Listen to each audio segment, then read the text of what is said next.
Part 58. Alien Relic Hunter. Author, Chen-Mi-san. Chapter 597. If this world were a novel, then the mimetic crisis could only be regarded as an unexpected episode. However, this episode almost ended the main plot, and Kaylan also gained some very important information, and power through it. Perhaps it shouldn't be called an episode. It's more appropriate to compare it to a side mission independent of the main characters. It's also a challenge-level mission that is mandatory and impossible to give up. It has extremely high difficulty and failure penalties. But at the same time, you will also receive extremely generous rewards after completing the task.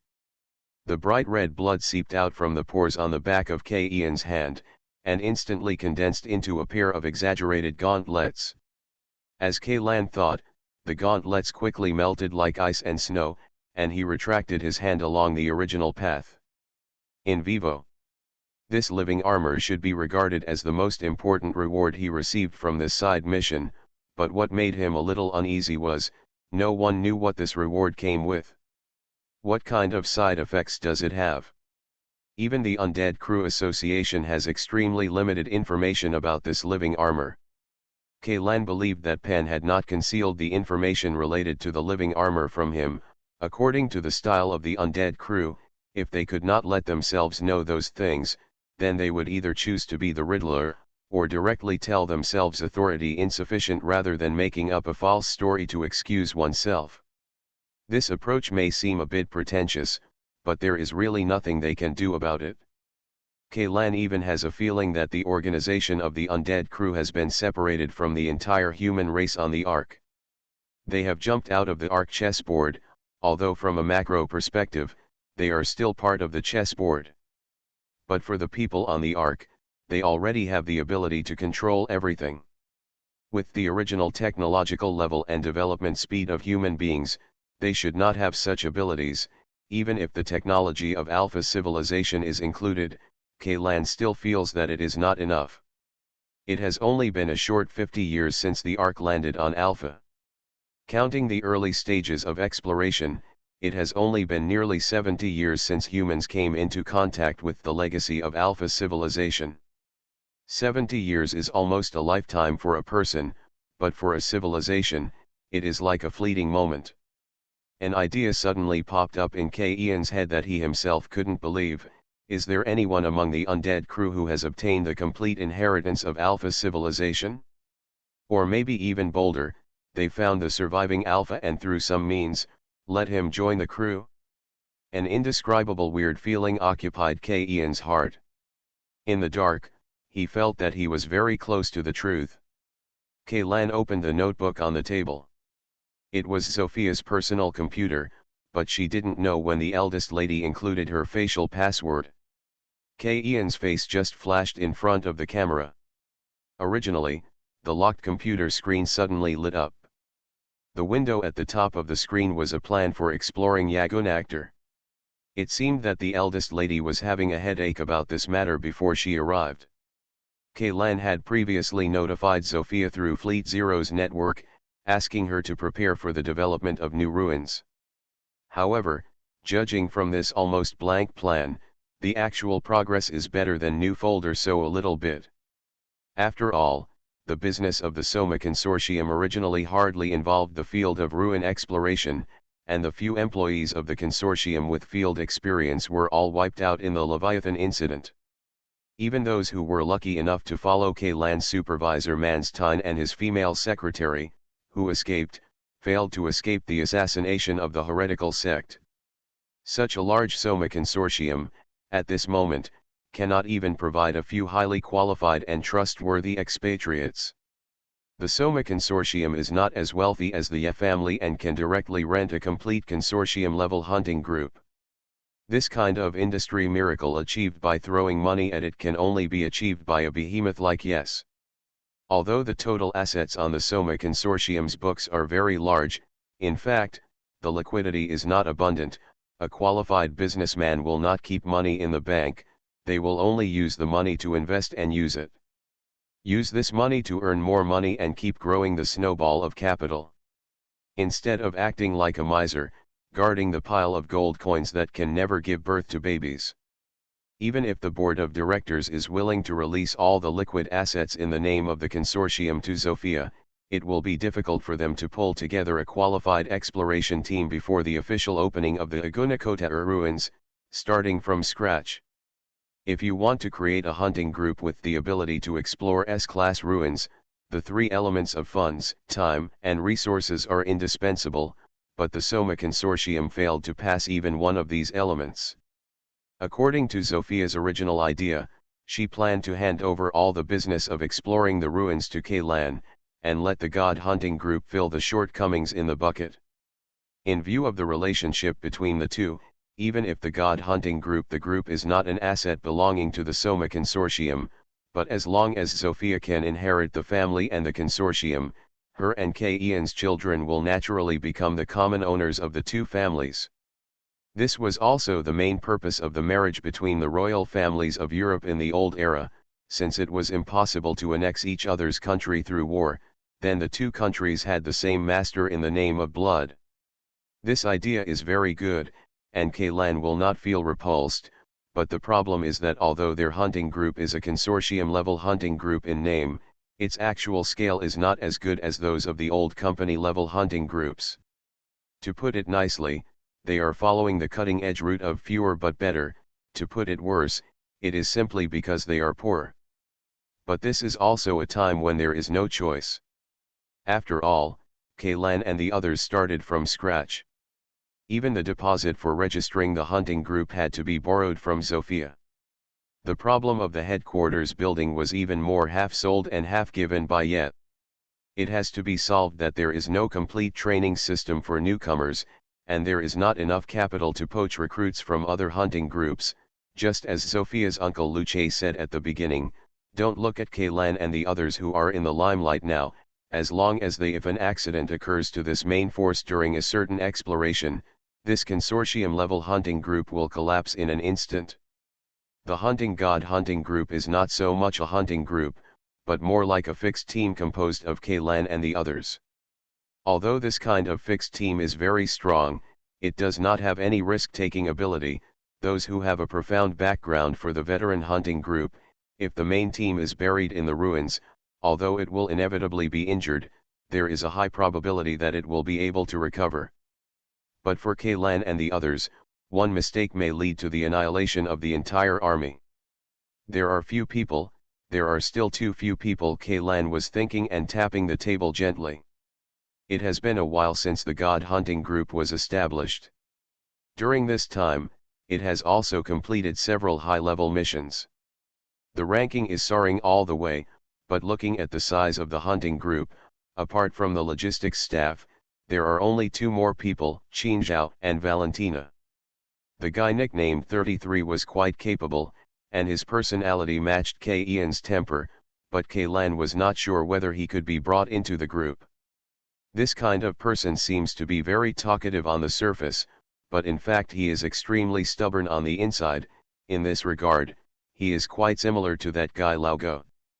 Yes, there are too few people. Zofia's voice came from behind. Kaylan turned his head and realized that just when he was browsing the files, the eldest lady had woken up and was wrapped in a thin as cicada wings nightgown, was sitting on the edge of the big bed in a somewhat strange posture. Her shoulders, arms, and chest were full of traces of the fierce battle just now, which made Kaylan feel a little embarrassed. Was she really that rough just now? However, the eldest lady did not seem to care about this, and continued to talk about the topic just now. I supported you in establishing the hunting group precisely to fill the gap in the Soma family in this field, but now the problem is that there are really too few people. Yagunactor is a very big cake, and the Hunting God Hunting Group alone cannot eat it. You're right, that's why I want the Soma Consortium to get involved. Kaylan glanced at the clearly visible red tooth marks on Zofia's snow-white neck with some guilt, and moved away embarrassedly. He lost his sight and said, at least, the good news will not go to outsiders. But the problems we encounter are the same as yours. Yagunactor appeared too suddenly. Even if the Soma Consortium now tilts all its available resources in this direction, it will be difficult to reach the level of yes level Zofia sighed. It seems that you can only be responsible for the preparation and logistics work, and I'm afraid there will be no chance of front-line exploration work. Kaylan shook his head, although the main control of Yagunactor is in my hands. After all, this is an S-class ruin, the various mechanisms and traps inside are unimaginably complicated, not to mention the foreign residents like mutated lavacanthaphias. A rookie hunter who makes up the numbers is probably just delivering food. But if we participate in the logistics preparation work, the Soma Consortium will only get the leftovers from the first-line exploration team. Zofia smiled helplessly. I'm not complaining about this in the distribution system. The risk that the front-line exploration team needs to take is the greatest, so naturally they have to take away the biggest piece of cake, but if we can only get the remaining soup, the extra main course will definitely cause trouble. Everyone is jealous. Yes, Kaylan nodded with deep understanding. There are many main dishes that the Soma Consortium cannot eat, but there are many people on the Ark who can eat them. If other forces are blindly refused to participate, it will undoubtedly greatly slow down the progress of the exploration. The undead crew, they should and would not be happy to see this kind of situation of occupying the toilet and not taking a shit. Although Demeter said nicely and let Kaylan decide everything by himself, at that time, whether to take back Ian's authority was just a matter of a few words from the crew. I'm afraid the Soma Consortium won't be able to participate in the first phase of the exploration operation, but... Actually, I have a backup plan. Zofia suddenly interrupted Kaylan and said. Backup plan? The people at Leviathan Base are actually not the only people in the Soma Consortium who have field experience, Zofia said seriously. You mean, the crew of the Pioneer? Kaylan reacted immediately. He and Zofia met on this icebreaker. At that time, Zofia had been the captain for 2 years. And the crew members under her will probably only stay on this ship longer than she does. Not only that, the Pioneer icebreaker has also participated in the exploration of more than a dozen ruins, including the undersea city. Each of these crew members can definitely be regarded as experienced veterans. I actually forgot about this. Kaylan patted his forehead lightly. It's just, if you transfer these people over, what will the Pioneer do? Just leave it in the port, Zofia said indifferently. You may not know that the Pioneer icebreaker has been sailing in the Middle Sea for so many years, but it has not actually created much value for the Soma Consortium, especially it was after the undersea city was officially blocked. In the past 6 months, not only have we not gained any income, but we have also spent a large amount of money on the budget. There have been many objections from the family. You can't say that. Being able to train this group of crew members is the greatest value of the Pioneer. This kind of wealth can't be bought even if you have money. Kaylan laughed. If it were them, if so, you only need 2 weeks of targeted training, and you can directly use it as the main force in exploration. One more thing. Zofia looked at Kaylan and said. What's up? I also want to participate in the training. You, Kaylan was stunned for a moment, you want to go to the ruins? Zofia nodded. No, Kaylan flatly refused, it's too dangerous. Do you think I'm like a weak vase character? Will I hold you back? Zofia glared at Kaylan with some dissatisfaction and asked. If we talk about physical fitness alone, Zofia is indeed not weak. It is impossible for such a weak daughter to last 2 years on the Pioneer icebreaker. Moreover, as far as the battle process between the two of them was concerned, the eldest lady's tolerance and physical strength were far beyond Ian's expectations. If his body hadn't experienced crystallization and living armor successively, with this strengthening, I am afraid that the person who just lost the battle will be Kaylan. That was not what I meant. Then what do you mean? There is an old saying in China, which is called concern leads to chaos. You should have heard of it, right? I don't want you to get hurt in any way, so I will rest assured only if you stay in a safe place. After saying this, Kaylan immediately gave himself a big thumbs up in his mind. If he were the straight man here, he would never be able to say these words. it seems that his progress is still very obvious. At least he no longer feels nauseous about such words, thanks to the strategy that the hound sent to him before. Although Kaylan only glanced at it a few times in his spare time, he really benefited a lot. However, what he didn't know was that when Hound sent him the guide, he deliberately deleted the title of the guide.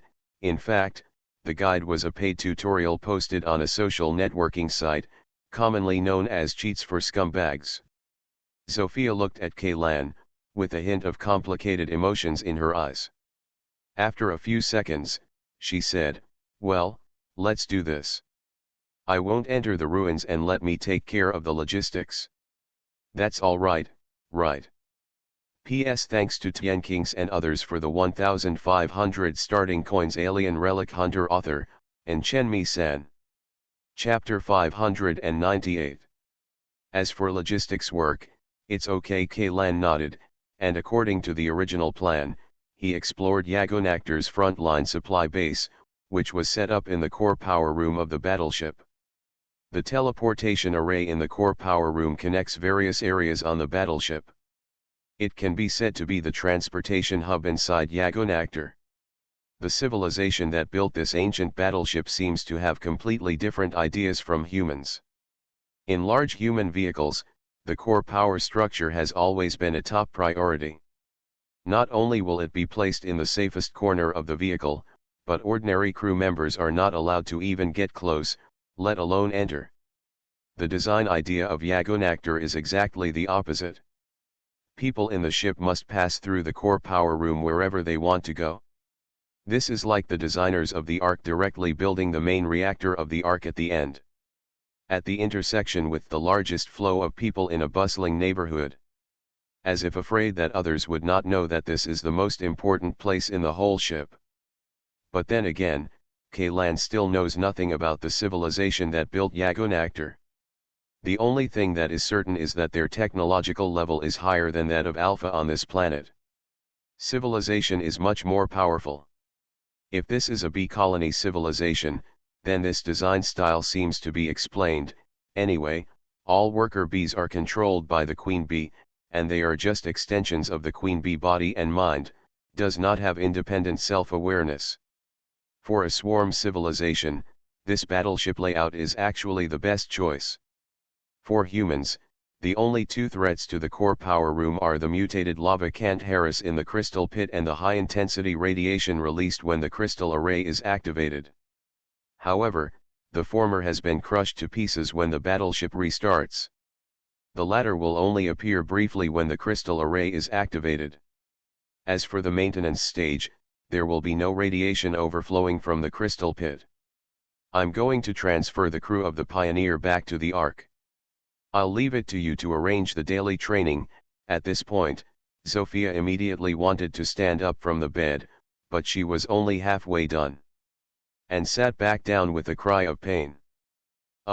Was I that rough just now?" Kaylan scratched his head and asked. The eldest lady's face was red, but her eyes stared at him relentlessly, and she nodded vigorously, like a wild beast. "Do you want some medicine or something?" "The medicine box is in the second drawer from the left under the wardrobe." Sophia bit her lip and said, "I can't walk through." Kaylan quickly stood up and walked towards the closet. After completing the indescribable process of applying medicine, Kaylan carried Sophia to the table. He originally wanted to put the eldest lady in his arms on the chair, but after thinking about it, he sat down first. Then he let Sophia sit on his lap. "Don't move around." After warning Kaylan, Sophia stretched out her hands and tapped quickly on the keyboard. The crew of the Pioneer from Laogai, first mate to Bartelti. There are 200 to 300 people in total at the lowest level of mechanics. The transfer of these 200 to 300 people cannot be done directly with just one order. Changes to personnel files, various construction periods, leave adjustments, salary and benefit settlements, follow-up placement plans and the drafting of new contracts, all these tasks must be completed by Sophia herself. Since the last spy incident, Sophia has chose to do many things by herself, which also increased the workload on her shoulders several times in an instant, and she had to work late every day before she could rest. Seeing that Sophia was already working seriously, Kaylan didn't want to disturb her anymore, so he gently held her slender waist with one hand, picked up the phone with the other hand, and opened the news page of the browser. As Kaylan had expected before, after the ship-wide blockade ended, the officials would always give a relatively reasonable explanation, but this time the officials did not blame infectious diseases or the like, but it is to announce to the public that due to the Institute's work errors, a highly dangerous indigenous creature broke through the containment device. The creature has been killed and the body has been properly disposed of. Although this statement will cause dissatisfaction among some people at first, after all, bringing dangerous indigenous creatures onto the Ark is a very irresponsible thing for the safety of people's lives. Curses and complaints are definitely inevitable. General Kaylan. The announcement page was scrolled down to the comment area at the bottom. As expected, less than 10 minutes after this announcement was released, there are already people below who are not afraid of death charging the tower. These people are really brave. Although most of these guys who rushed to the tower used floating IP addresses, this kind of crude concealment method can be used by even Kaylan, let alone official network security personnel.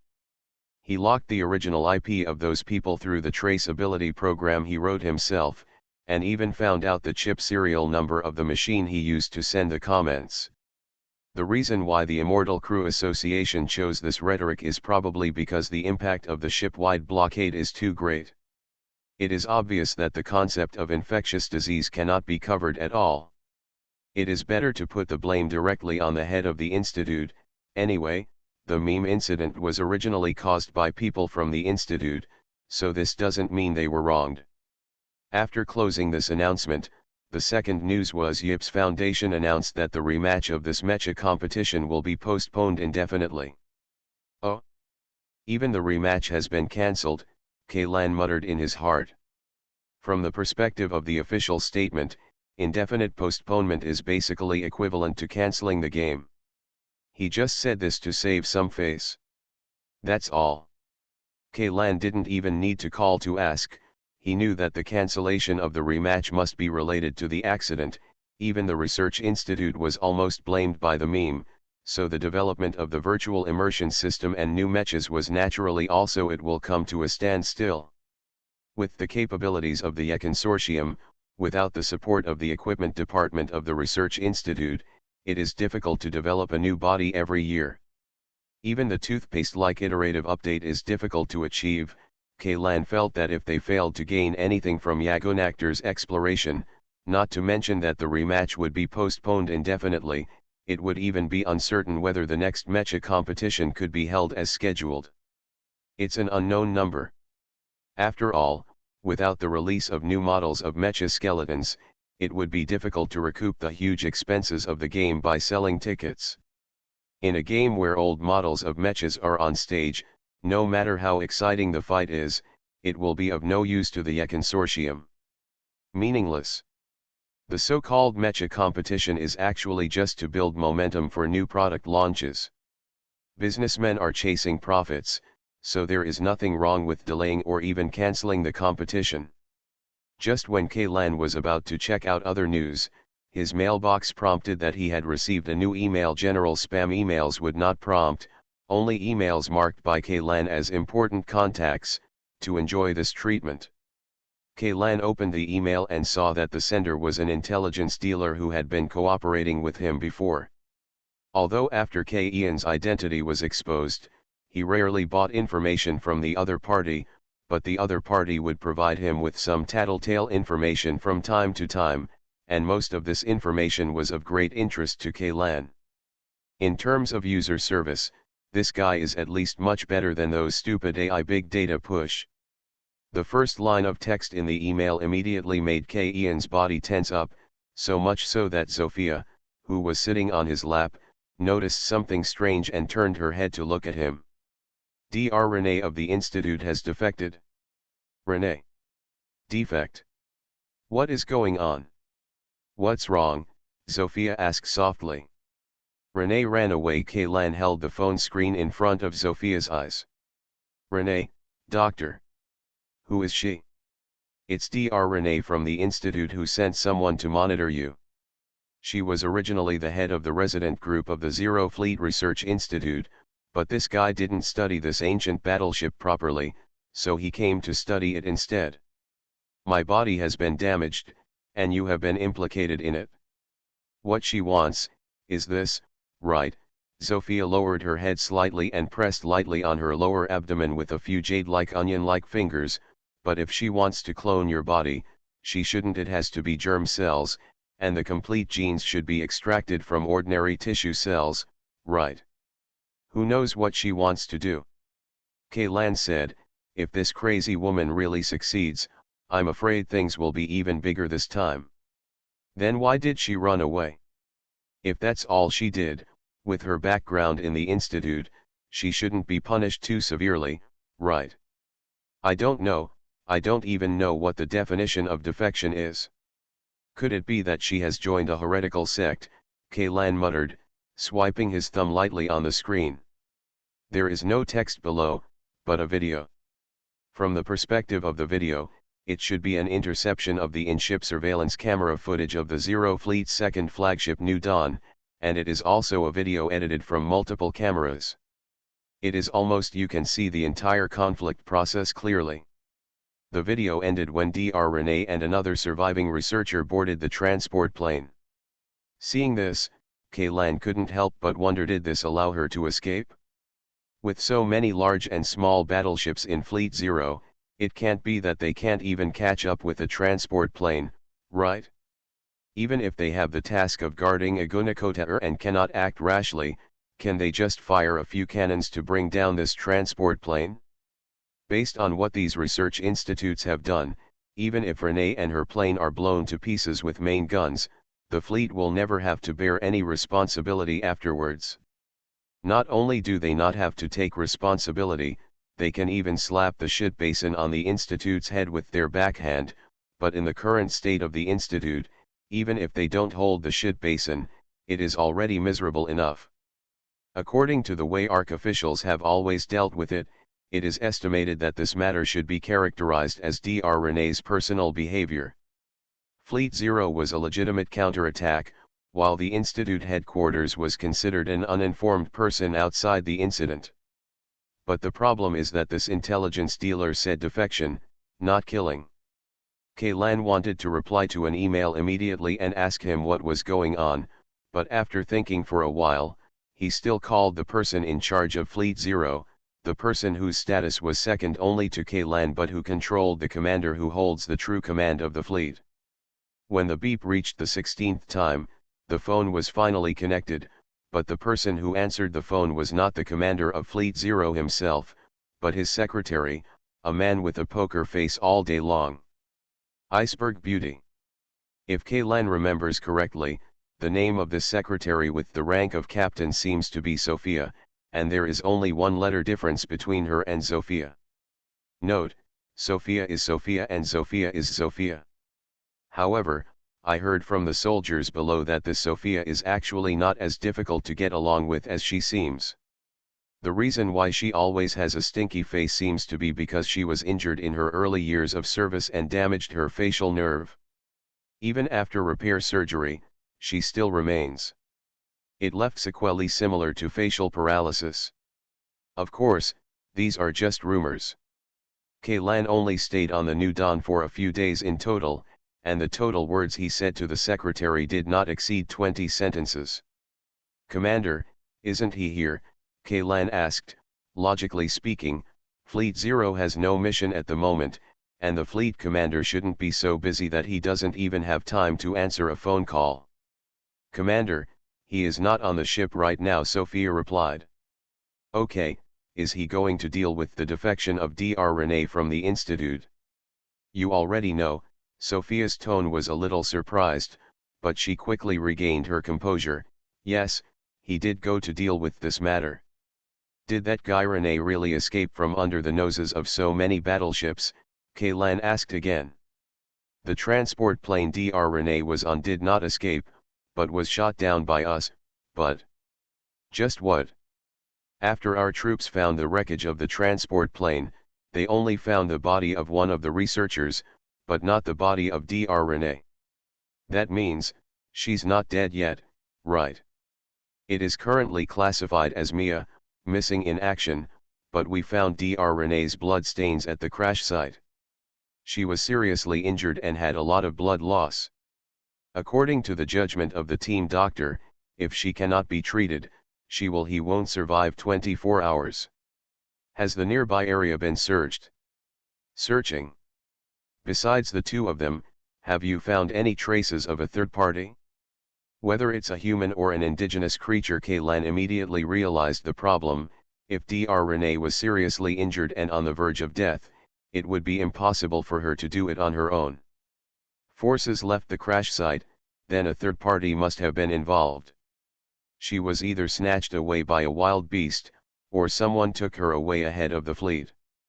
P.S. Thanks to Zuan for the 1,666 book coins. P.P.S. Regarding the plot of Extra Meals, I wrote an introduction today and posted it to the group. However, a reader complained that I couldn't stop thinking about it after reading it. I was immediately shocked. You are listening to Novels at Bless Up channel. Wish you happiness and luck. Please subscribe to receive new novels. How do you feel about this novel?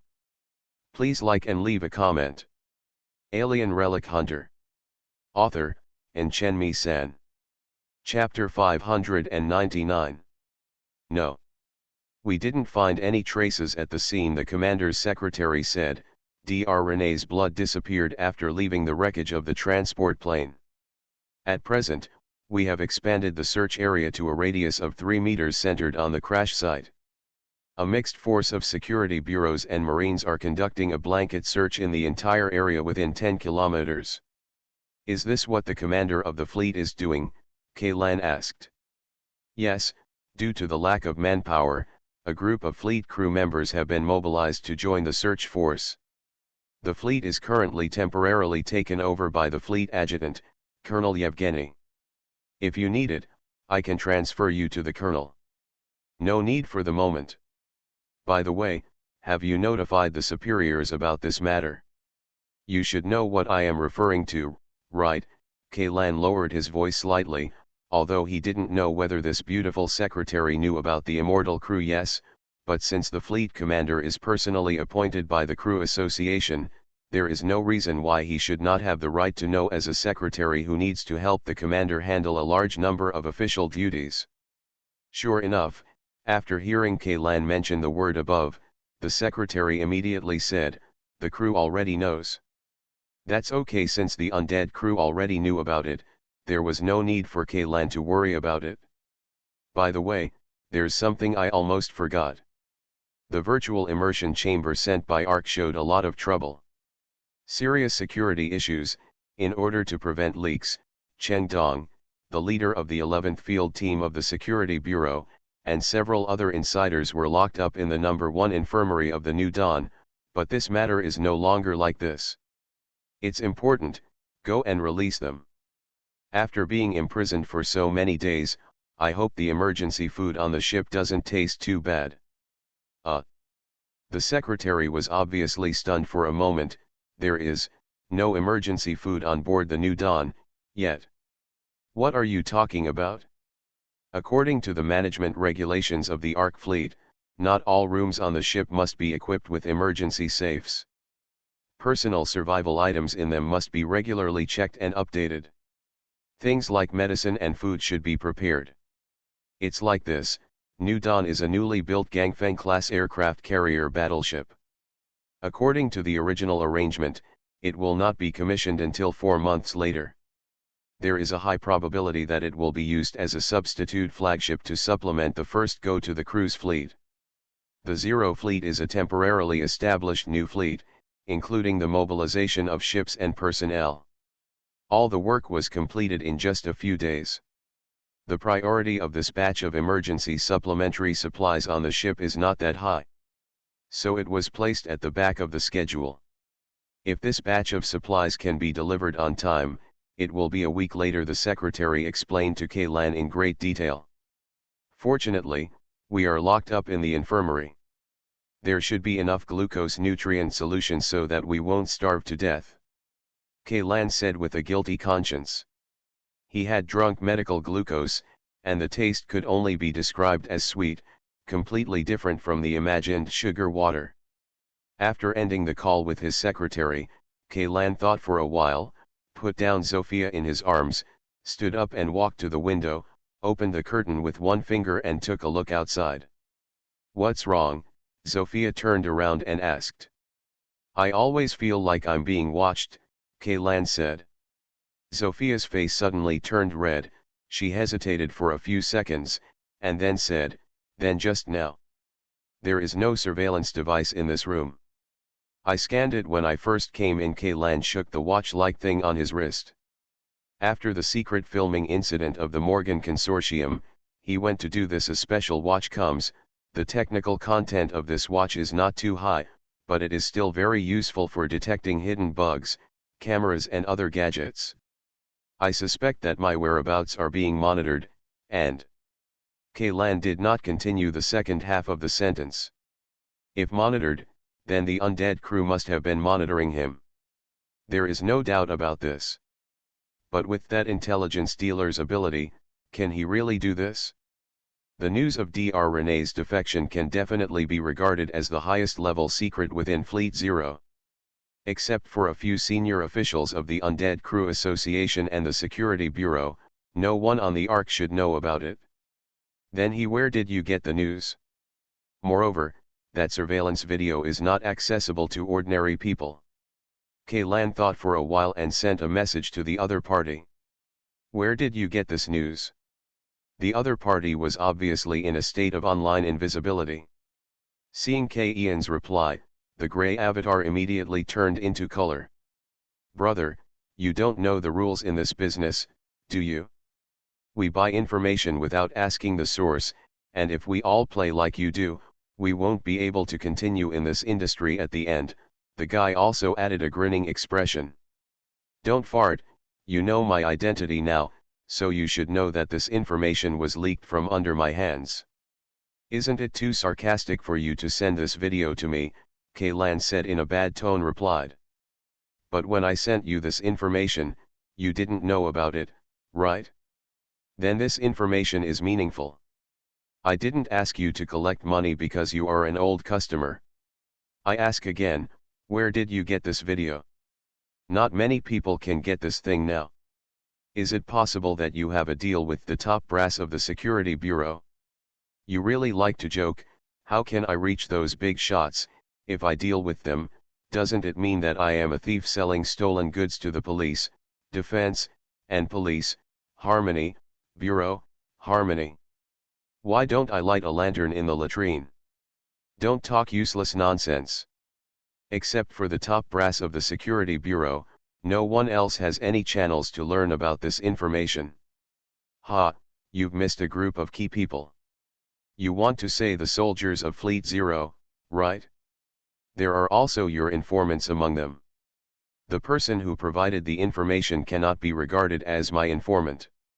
The transaction between me and him was purely monetary." The other party sent another shrug.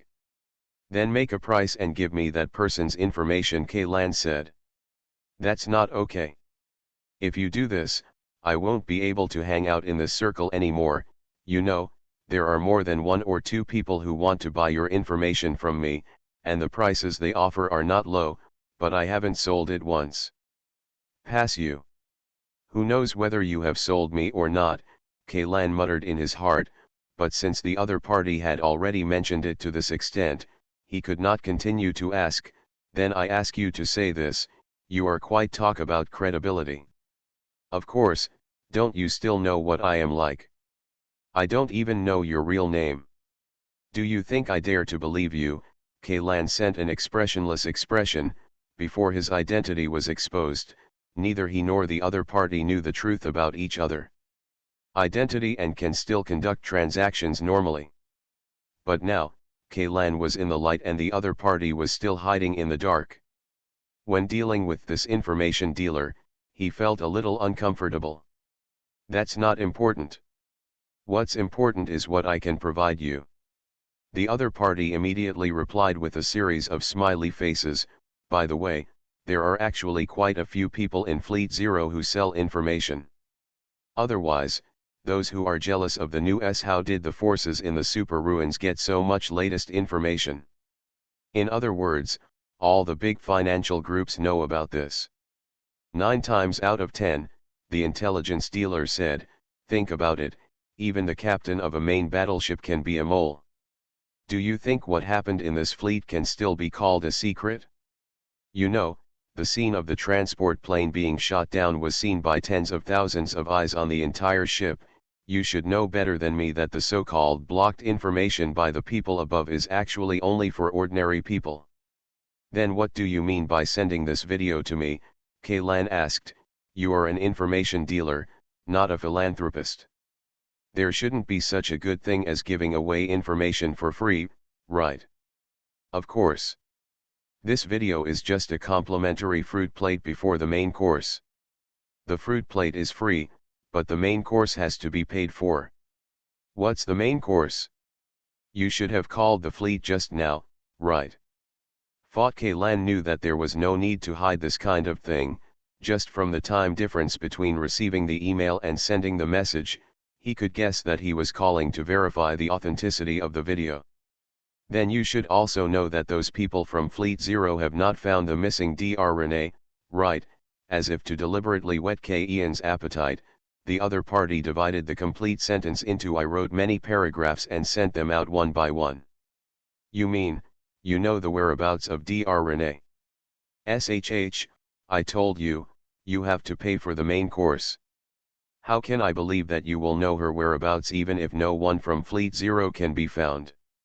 Believe it or not, it depends on you. As for whether you are willing to buy my information, it also depends on you. How much? It's not expensive, 100 million credits. The other party's answer made Kaylan sigh in relief, although 100 million is not a small amount, but for the importance of this information, the other party is not a big talker. As long as if the information he provides is useful, then the money is worth it. A problem that can be solved with money cannot be considered a problem. What Kaylan is most afraid of is that the other party makes some special requests that he cannot fulfill. But this guy has never done this, all he seems interested in is money. This is like the kind of game that directly sells values. As long as you can get the money, even the prop shop owner who destroys the world will sell it to you. Kaylan checked the fund account of the Hunting God Hunting Group. Part of the reward for exploring the ruins before, plus a few advertising sponsorship funds that had just arrived, added up to just over 100 million. Considering the next exploration, the equipment expenses of Yagunactor have been fully covered by the wealthy Ye family, and the hunting group really has nothing to spend money on recently. Kaylan withdrew the 100 million from his account and called the other party. Wow, there really is 100 million. Are you saying that if I block you and run away now, will you go crazy? Stop talking nonsense and talk about business. Why are you becoming more and more boring, and you can't even make a joke? After the other party made a contemptuous expression, he said, the person who picked up Dr. Renee was the prophet of the heretic section. How did you know? Kaylan couldn't help but ask this again. Didn't you agree not to ask for the source? Even if you pay 100 million points, you are only buying the information itself. As for other services, I don't have them here. Okay, go on. As far as I know, the search force of Fleet Zero is currently searching in an area within a radius of 30 kilometers from the crash site, but Dr. Renee was taken by the Prophet to a location 680 kilometers away from the crash site 4 hours ago. An exile settlement 10 kilometers away. As he said that, the other party had already sent over a coordinate, along with a photo with extremely blurry pixels. In the photo, a tall and thin figure wearing a sand-colored cloak was carrying a plump woman in a white coat on his shoulders. There were many burn marks and blood stains on the woman's white coat. The clues have been cut off here. As for whether they are still here, I can't guarantee it. New. Kaylan ended the conversation, turned to Zofia and said, "I have to return to Fleet Zero immediately. As for the training staff, you can just contact the Hounds directly. PS Thanks to book friend 20210128095657946 for the 500 starting coins. PPS Regarding the issue of reader groups, I saw a reader of QQ Reading today asking what the group account is and how to add it. This question is actually quite difficult for me, because my book was published on Kidian. The one-click group joining function is currently limited to Kidian app, and QQ Reading or other channels do not have this function. And I can't directly publish the group account in the comment area, because the reader group has been reported to 3 times by people with ulterior motives. Now this is the 4th group, and if my QQ account as the group leader is blocked, I can't log into the blocked writer's backend, and I can't even do daily updates. As for the manual review by administrators, firstly, it is very troublesome and not timely. Secondly, some people are simply unwilling to cooperate or do not know how to cooperate.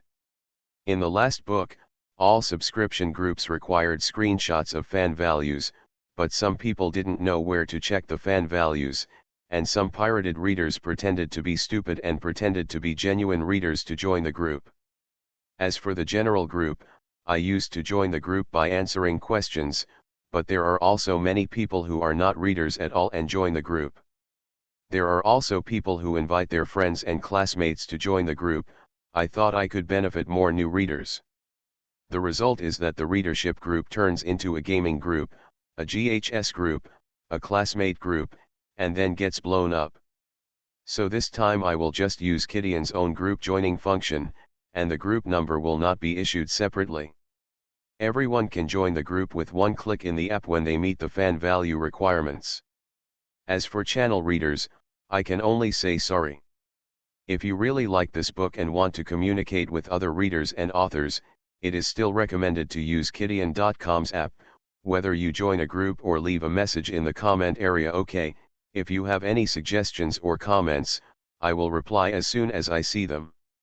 Quietly speaking, using Kidian's app provides the greatest support to authors, whether it is chasing reading data, recommending monthly tickets, or rewarding subscriptions. Kidian's own data is the most important, and data from external sites and tickets have very little influence on authors, and the share of subscriptions and rewards is much smaller than Kidian. Alien Relic Hunter. Author, Enchenmi-san. Chapter 601. Thanks to the fact that the blockade of the entire ship has not yet been completely lifted and the streets in most areas of the Ark are still deserted, Kaylan drove the lady's luxury car to the nearest airport in just half an hour. District, and with the authority of the Crisis Management Section, a stealth fighter from the garrison was forcibly recruited. Immediately asked the Marines to go to the coordinates I sent and surround the area, but be sure not to alert the enemy. Kaylan was adjusting various parameters of the fighter jet while using his mobile phone under his shoulder to command Fleet Zero. Colonel Yevgeny, the adjutant, said, "By the way, even if someone wants to leave the blockade, don't stop them. Send a team of people to follow them without being discovered, and report their location at any time." The person who took Dr. Rene away was the Prophet, if not the Prophet himself, at least one of his substitutes. Although he may not be able to defeat the Marines with remote support from the fleet, it is difficult for ordinary people to stop him if he wants to escape. If he loses trace of the opponent here, then the clues in Ian's hands will be really it was completely broken. Remember, never alert the enemy, Kaylan emphasized again. After receiving the colonel's sworn assurance, he hung up the phone and started the fighter's engine.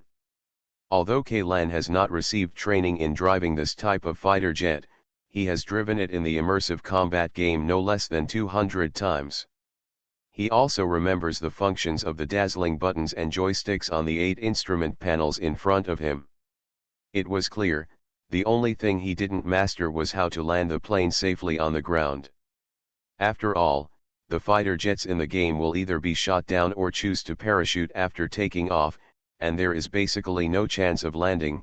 Even if the fuel and ammunition are exhausted, the pilot player will choose to aim the plane towards an important enemy target and hit it. Go down to get a higher score instead of turning around and flying back to Jean for supplies. But this is not a problem for Kaylan. Anyway, it is impossible for him to land the plane near the gathering point of the exiles.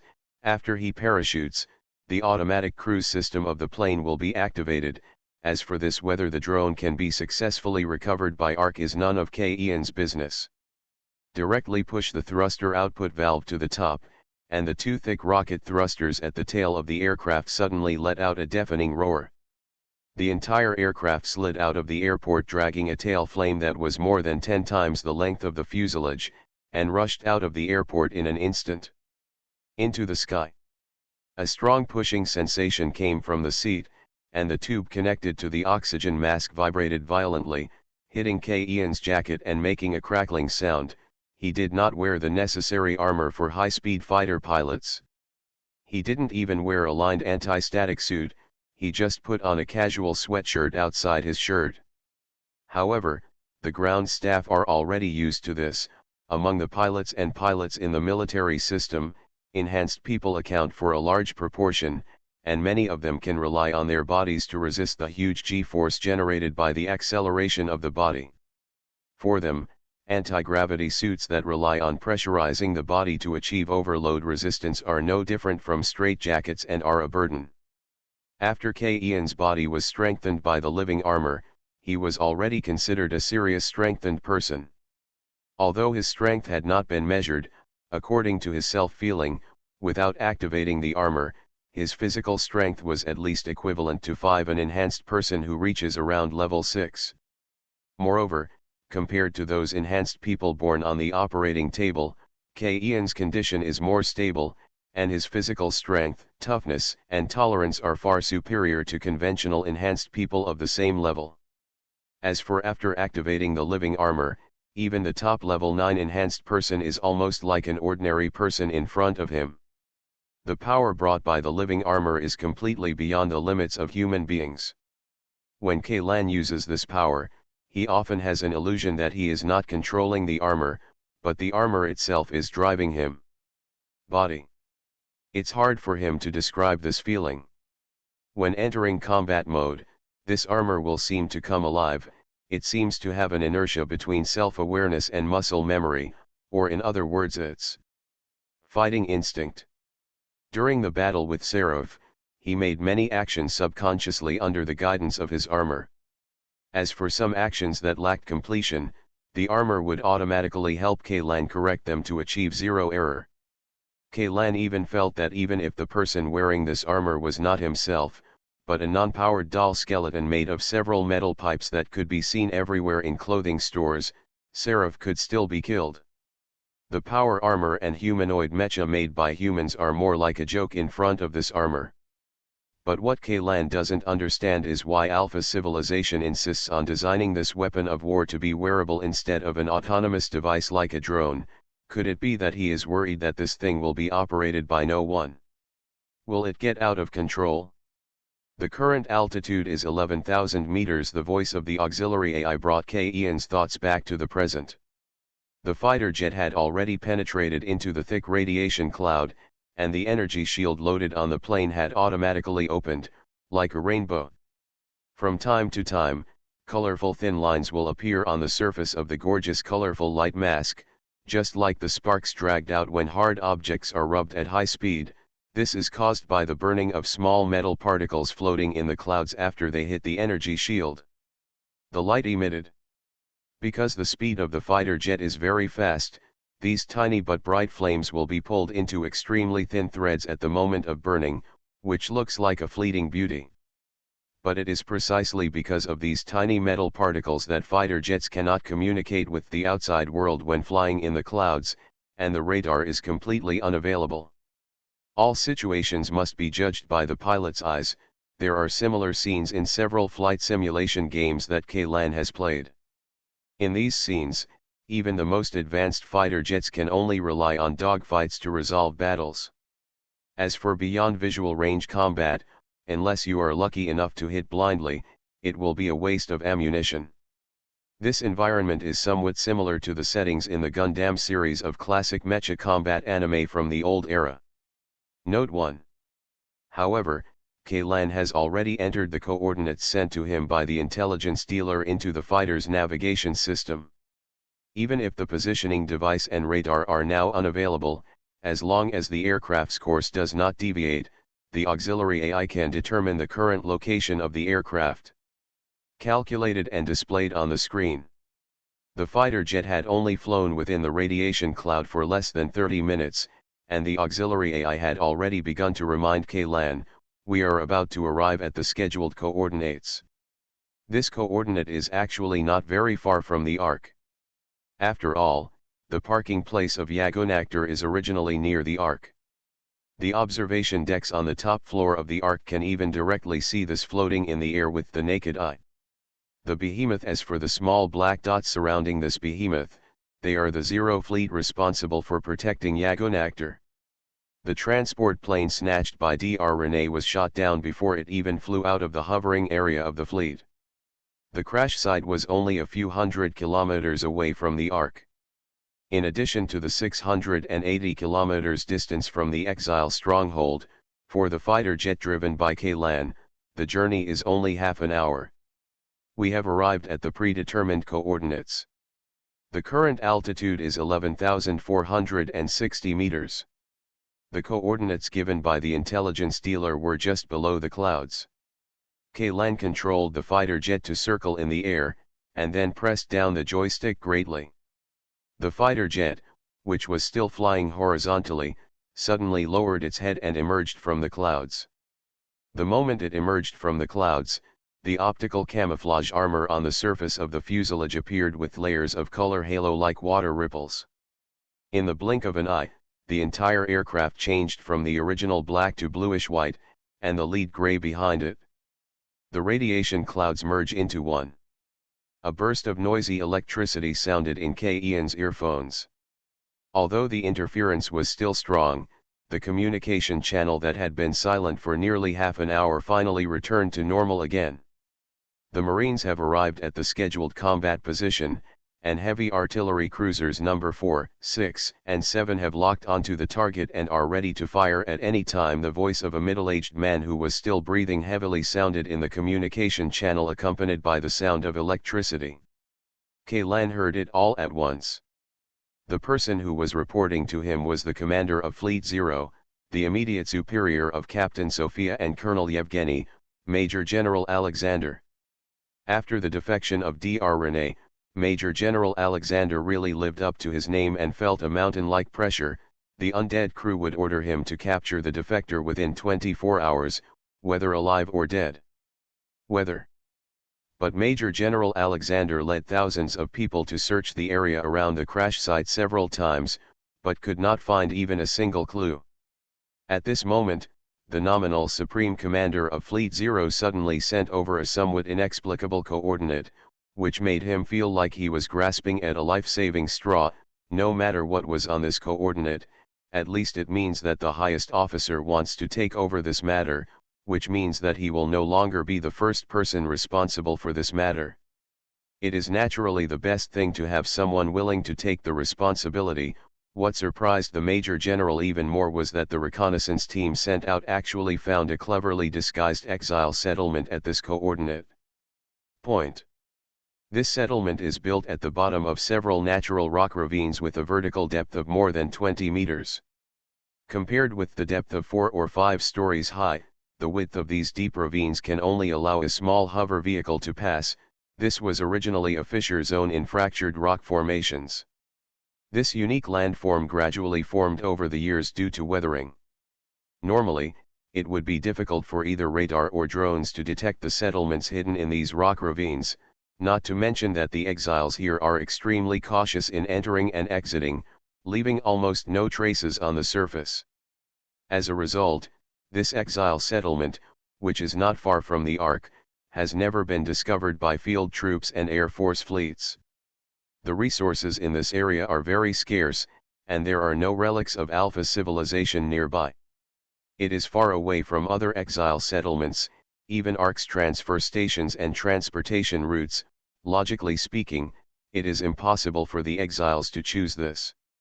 A place serves as a settlement, no matter how hidden it is, If it cannot even solve the problem of filling the stomach, then all other advantages are meaningless.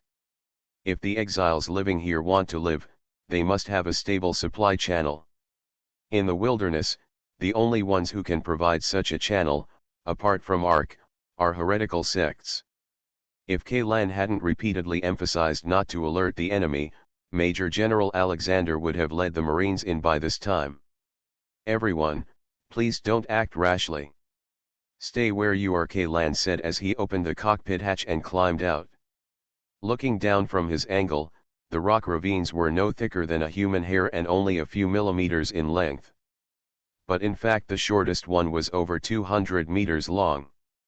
As long as there was a little digging inside, there is no problem in accommodating several thousand people.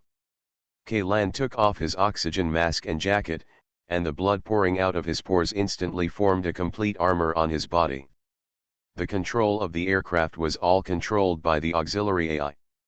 Kaylan squatted on the edge of the cockpit, pulled the hatch cover behind him with both hands, looked at the direction, and then jumped out. The plane behind him quickly shrank into a blurry point, while the ground below was constantly enlarging. The strong airflow tore away the remaining shirt fragments on the surface of the blood-colored armor in an instant. This was not Ian's first time. It was his first time skydiving, but it was definitely his first time skydiving without a parachute. And it's still at an altitude of nearly 7,000 meters. This can definitely be regarded as a genuine hard landing. Even if he is wearing the Hell Paratrooper power armor, it is difficult to ensure that the flesh and blood body wrapped in steel will remain intact when it lands, but just when Kaylan is about to hit the ground at that moment, a large cloud of blood mist suddenly exploded on the surface of the bloody armor, which directly offset most of the impact. There wasn't even a loud noise when it hit the ground. Kaylan was launched into the air nearly 100 meters high, and then fell down again. This time, he finally landed on his feet, firmly making a shallow pit on the ground that didn't reach the top of his feet. "I landed," Kaylan said subconsciously, but when he finished speaking, he realized that the Tonghua device worn on his head had long been shattered, leaving only a metal frame hanging symbolically around his neck. "Forget it, I don't expect them to help anyway." PS Note 1, in the Gundam series, there are settings for virtual particles such as Minovsky particles. These particles can not only miniaturize high-output power furnaces, but also interfere with communications and radars on a large scale, causing long-range weapons such as missiles cannot lock onto their targets, so even if a war breaks out in the universe, the combat distance of the warships on both sides will hardly exceed the limit of the visual range. And this setting also gives the MS, a humanoid mecha that has almost no advantages in real combat, an opportunity to take the stage. In addition to the Minovsky particles of the UC era, other Gundams with different worldviews basically have similar settings. PPS Thank you. What are you looking at? Let me take a look at the 500 starting coins for the reward. Alien Relic Hunter. Author, Enchenmi-san. Chapter 602. Kaylan touched the edge of the rock ravine almost silently and looked down. He did not see the crowded scene he imagined. The bottom of the rock ravine was very empty, and there were no traces of human activity at all. On the contrary, there were many caves on the rock walls on both sides that looked like they were dug by humans. These exiles set up their settlement inside the rock wall instead of at the bottom of the ravine, so that it would be more concealed. Looking down from the air, it is difficult to detect abnormalities whether with naked eyes or radar scanning. Unless the drone can penetrate deep into the rock ravine to explore, it is possible to find these inhabited caves. In the wilderness, there are countless ravines like this. If a drone is sent to inspect each one, it will be an extremely heavy burden. Compared with the various threats on Alpha Planet, these rats hiding in the gutters are actually not that concerning. In fact, as long as these exiles did not take the initiative to attack Ark's transfer stations and transport convoys, and were not involved with heretical sects, both the Security Bureau and the military would turn a blind eye to their existence. It's just that in recent years, As more and more exile settlements have joined heretical sects voluntarily or forced, the frequency of clearing out exile settlements has suddenly increased. Just last year, the Security Bureau and the military teamed up to clear out a total of 71 exile settlements, but there was not a single one like this built inside a rock ravine. Not only because it is difficult to find, but also because the difficulty of building such settlements is too difficult for the exiles who lack tools and resources. Most of the exiles can only avoid the attacks of indigenous creatures and the Ark through constant migration. In the era of clearing up, there was simply no ability to build such a permanent stronghold. Except for heretical sects. Kaylan knew that there were a lot of secrets of heretical sects buried within Ark, especially in the upper class. With the help of these secrets, it is not difficult for the heretic sect to complete such a project. Of course, this also shows from another perspective that this stronghold definitely belongs to the sphere of influence of the heretic sect, not an independent settlement of exiles. Kaylan noticed that there was a camouflaged ETA 1 Walker bipedal mecha lying at the bottom of the ravine. The Walker series of mechas, even the latest at T5 model launched, are now veritable antiques. This series of bipedal combat mechas had been completely retired from the military as early as 10 years ago. Not only did the manufacturers that developed the series of mechas announce the discontinuation of production, but even the authorized third-party manufacturers no longer produced related parts. Accessories. Most of the Walker mechas were dismantled and recycled. Only a small part, after their weapons and armor were removed, were sold to some private organizations at very low prices for use as transportation or construction machinery. The weapon armor of the ETA 1 Walker that Kaylan saw had not been removed. The 25mm caliber cannons installed on both sides of the head could easily tear apart the vast majority of weapons equipped by field troops. Most types of power armor, and the heavy flamethrower mounted on the bottom of the mecha can create a fan-shaped flame area with a radius of 150 meters and an angle of about 120 degrees right in front of the mecha. If without the support of heavy firepower, if the Marines rushed into this ravine, they would inevitably suffer a large number of casualties. The paint on the surface of this Walker mecha has almost completely peeled off, and was replaced by a large amount of khaki mud smeared on the surface of the armor. After the mud attached to the mecha dries and hardens, it forms a perfect camouflage. Looking from directly above, the Walker mecha squatting there looks like a large square stone. The only flaw is probably that the corners of the stone are not rounded enough, and it is slightly abrupt in the rock ravine formed by the weathering of the rock gaps, but if you don't look closely, you won't be able to find this flaw at all. The driver of this ETA 1 pedestrian is a middle-aged man in his early 30s.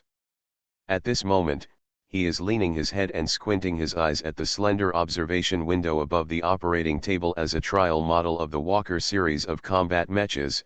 The ETA 1 is not equipped with an electronic monitor connected to a camera outside the vehicle.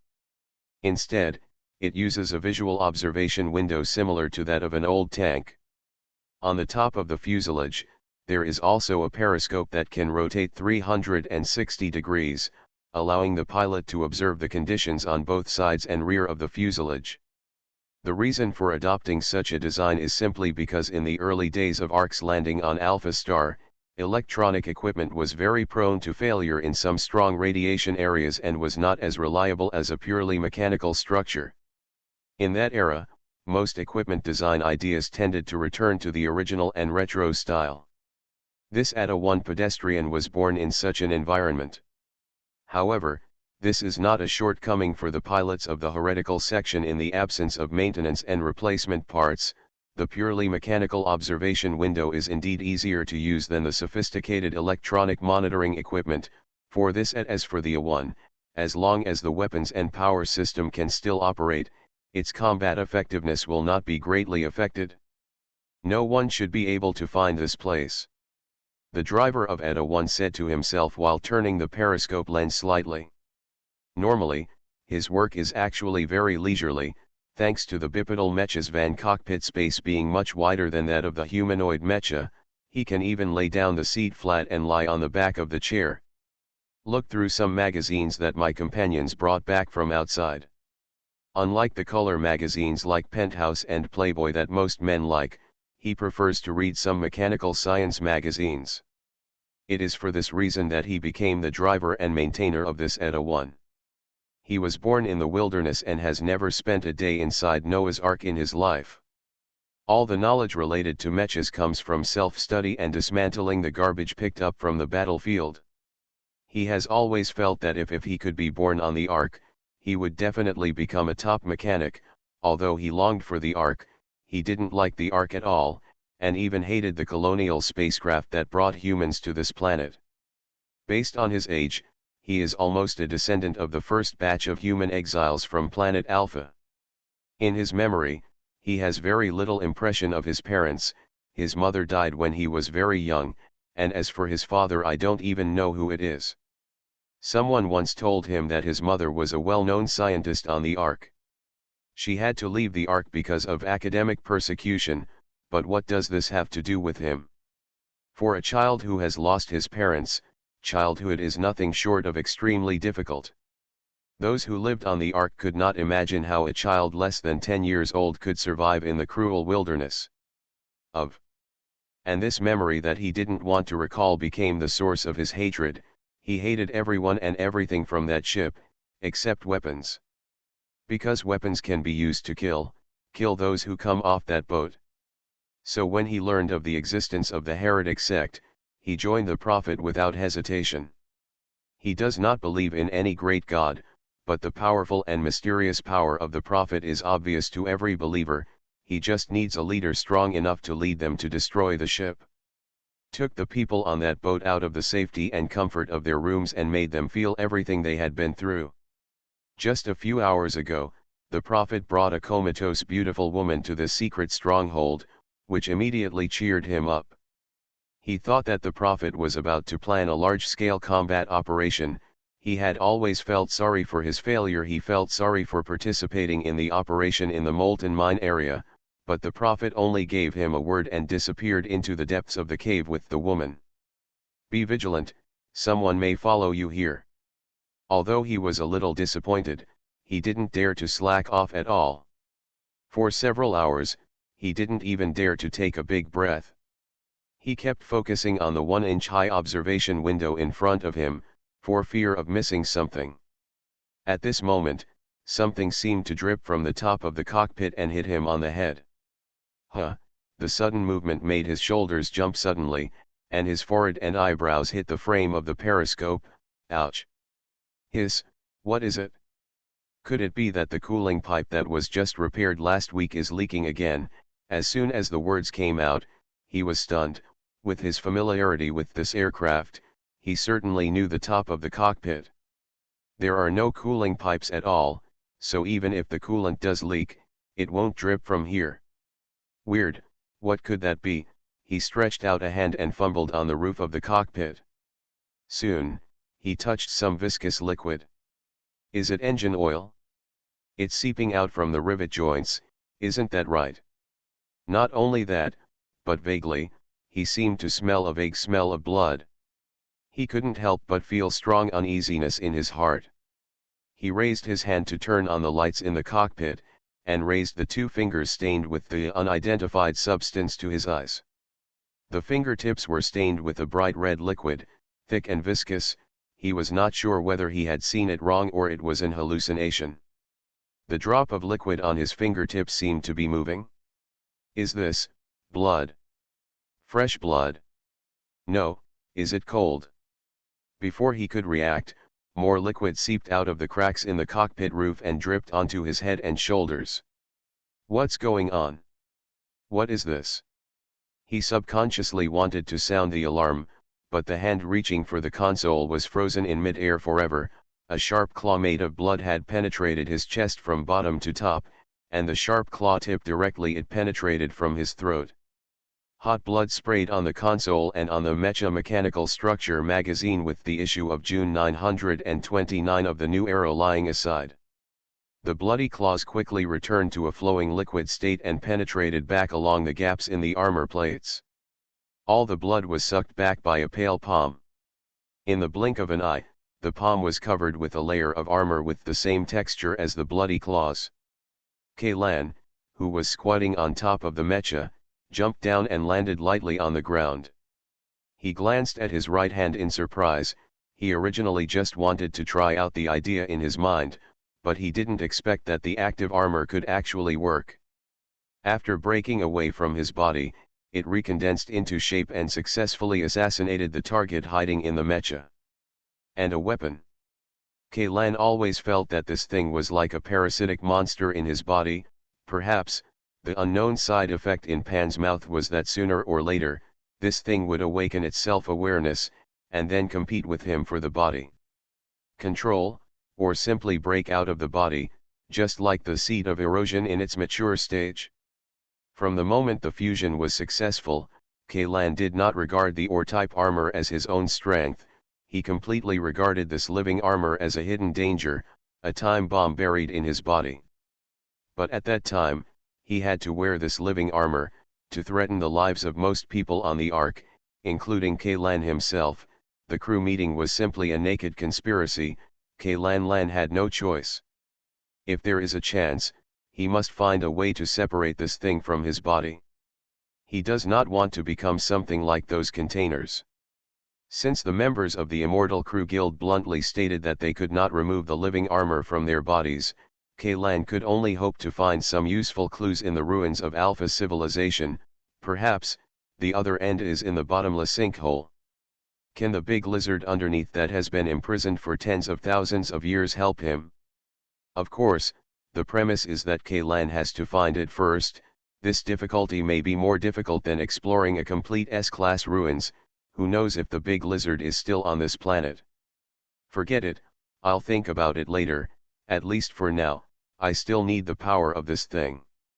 Kaylan walked to the rock wall, found a hole and got in. Although there are more than a dozen caves of various sizes on this rock wall, according to the information sent back by the reconnaissance robot, the interiors of these caves are actually connected together, and it doesn't matter which hole you enter from. Worried about alerting the enemy, the reconnaissance robot withdrew after entering the cave for 50 meters, so no one knew what was in the depths of the cave. Even the Walker mecha pilot who was guarding the door outside didn't know that in addition to a few shallow caves used for living outside the ravine, those caves leading to the depths were connected to a huge. Even members of heretical sects are not allowed to enter the labyrinth. Not far forward, Kaylan could tell at a glance that this cave was definitely not a settlement for exiles. It was not even dug out by humans. Judging from the various traces in the caves, these caves may have existed for quite some time. In such a long time, how could it have been dug by humans? The deeper you go, the fewer traces left by human activities, and the less severe the weathering and erosion of the cave. Those sharp turns and corners, as well as the passage loops accurate to the millimeter, are only those advanced ones on the Ark. Engineering equipment can only do this with the assistance of computers. This place, could it be an undiscovered ruins of Alpha civilization? P.S. Thanks to 211-9233 for the 100 starting coins. You are listening to Novels at Bless Up channel. Wish you happiness and luck. Please subscribe to receive new novels. How do you feel about this novel? Please like and leave a comment. Alien Relic Hunter, author, and Chenmi-san.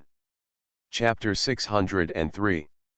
Regardless of whether these caves are qualified to be called a relic, what is certain is that they were definitely not dug by humans.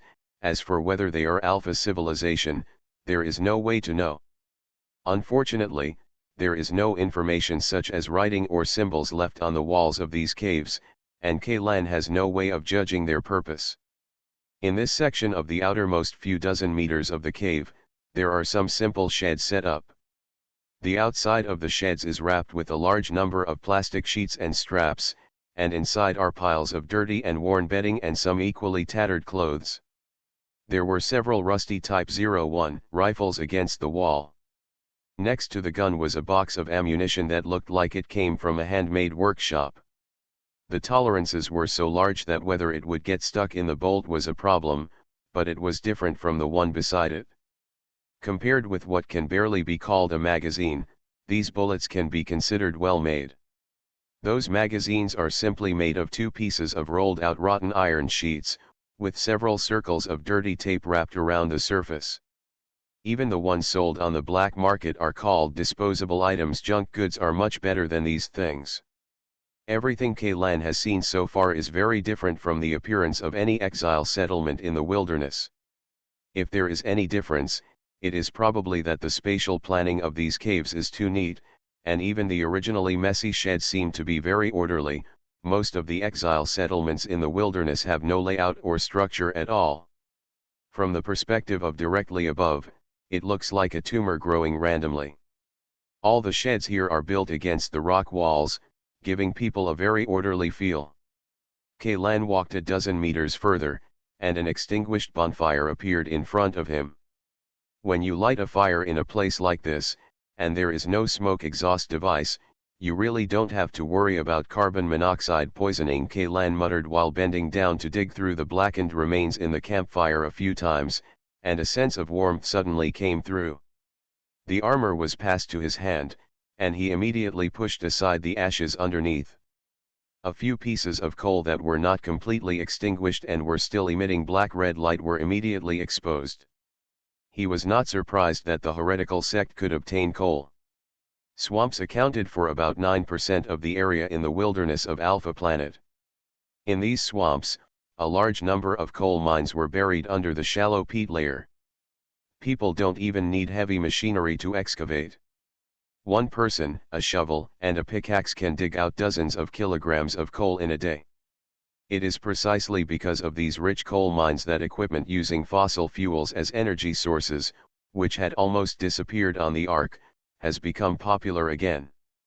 But what made Kaylan feel vigilant was that these still burning coals proved that not long ago, there were people sitting around this campfire to keep warm, whether it was unmanned reconnaissance aircraft in the sky or 0 individual units surrounding this area. USS Fleet Marine Corps, none of them found anyone leaving this place, so where will these disappeared people go? Kaylan couldn't help but cast his gaze deeper into the cave. Did these people go in with the Prophet? Kaylan picked up a can next to the campfire. It was a can of luncheon meat produced by the military food factory of the Ark Field Force. The production date was 945, and it was 4 years past the 2-year shelf life, but military cans, as long as the food is sealed well, it can still be eaten even if it has expired for decades, but the taste may become worse. This can has been half dug out, and is stained with a ring of white lard that solidified due to the low temperature, but the meat inside still maintains a certain degree of softness, compared to the other one next to it that has not been opened and is frozen. The contrast between the cans, which are still stone hard, is striking. These people must have been eating. If they stopped in the middle of eating, there must be something important. For the exiles in the wilderness, there are probably few things that are more important than filling their stomachs. Even if the leader of the heretical sect, the Prophet, arrives, he will not just throw the uneaten cans next to the campfire. Kaylan felt more and more that something was wrong with this place. Not only was something wrong with this place, but even Dr. Renee's defection seemed to be full of conspiracy. First of all, judging from the surveillance video of the New Dawn and the traces at the crash site, Dr. Renee's defection was purely a temporary act. She did not expect that the incident would develop to that extent at first, but when the metal can was among the crowd after exploding, everything began to slide into an uncontrollable abyss. Dr. Renee was eager to return to the Ark in order to get Professor Smith's first-hand research data, although Kaylan knew that those data had long been destroyed by the Seraph. Even if there were some clues left, they had been dropped by now. If it fell into the hands of the undead crew, it would be impossible for Dr. Renee to pick it up. But Dr. Renee didn't know these things. Judging from her enthusiasm for research and her crazy energy, it was completely reasonable to make such a move, and it didn't look like acting at all. The possibility of Dr. Renee colluding with the heretical sect in advance is extremely low, especially after uncovering Park Sang-woo, the mole. The undead crew will definitely carefully investigate the members of the research team sent to Yagonactor to avoid similar incidents as much as possible. The incident happened again. There may still be secrets of the heretical sect lurking among the ordinary members, but for a person in charge like her, if there is a problem, it will have been discovered long ago. If there is any abnormality, she will have been subdued or suppressed by the people who are secretly watching her. He was simply shot dead, and there was no chance of snatching the transport plane and escaping. And the time when the prophet, or the prophet's substitute appeared was really coincidental. The crash site of the transport plane was not far from Fleet Zero, and it only took more than an hour for the Marine Corps to arrive at the crash site. But in just over an hour, the prophet not only found Dr. Renee before the Marine Corps, but he also took her away without leaving any trace. If this was just a coincidence, Kaylan felt as if his IQ was being pressed to the ground and rubbed hard. The prophet clearly knew in advance that Dr. Renee would defect. He even planned the approximate location of the transport plane's crash, so he appeared at that place in such a timely manner. Apart from Dr. Renee herself, there are only two people who are the most suspect, the researcher who smashed the metal can out and the researcher who was sitting in the co-pilot and died after the crash. The former became the fuse of the conflict. He used his mistake to directly detonate the conflict between the two parties, successfully forcing Dr. Renee into a situation where she had to seize the plane to escape, while the other researcher was on the transport plane. During the crash site was controlled as much as possible to an area where the prophet could arrive.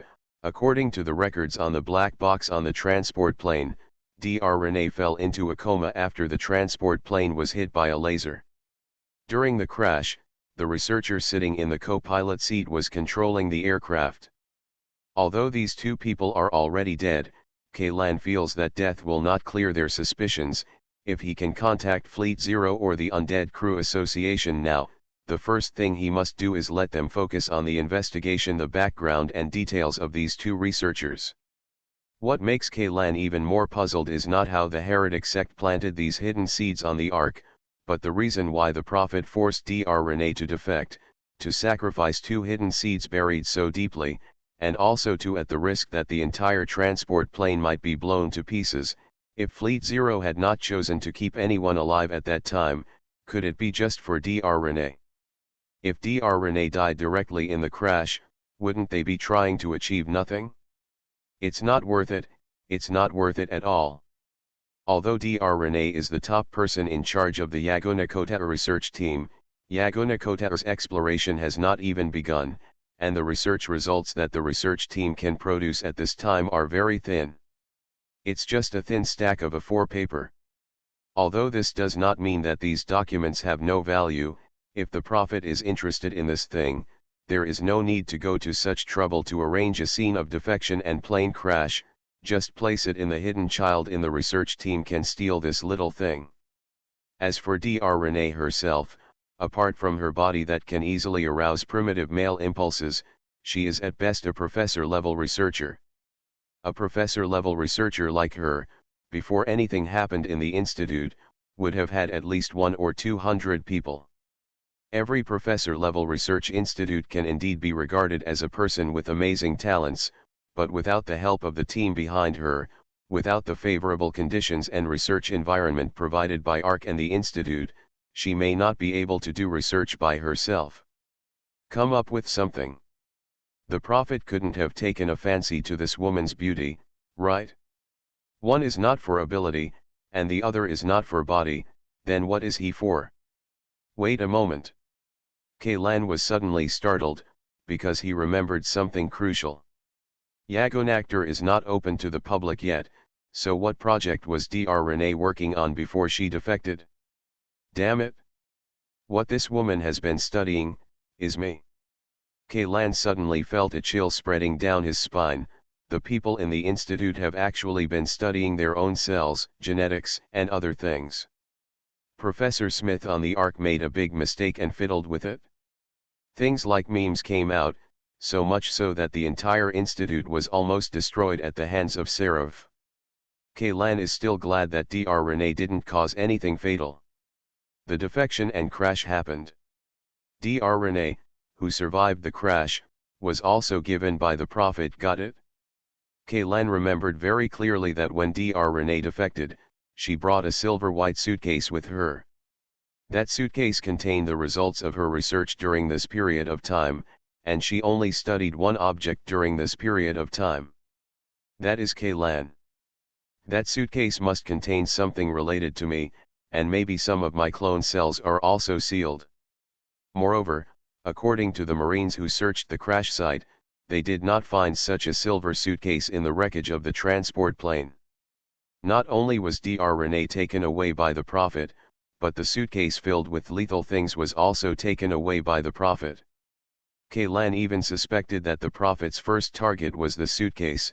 As for whether Renee was dead or alive, it actually wasn't that important. If Renee is not dead, that would be good news, but even if Renee is dead, as long as he can get the contents of the suitcase, his goal will be achieved.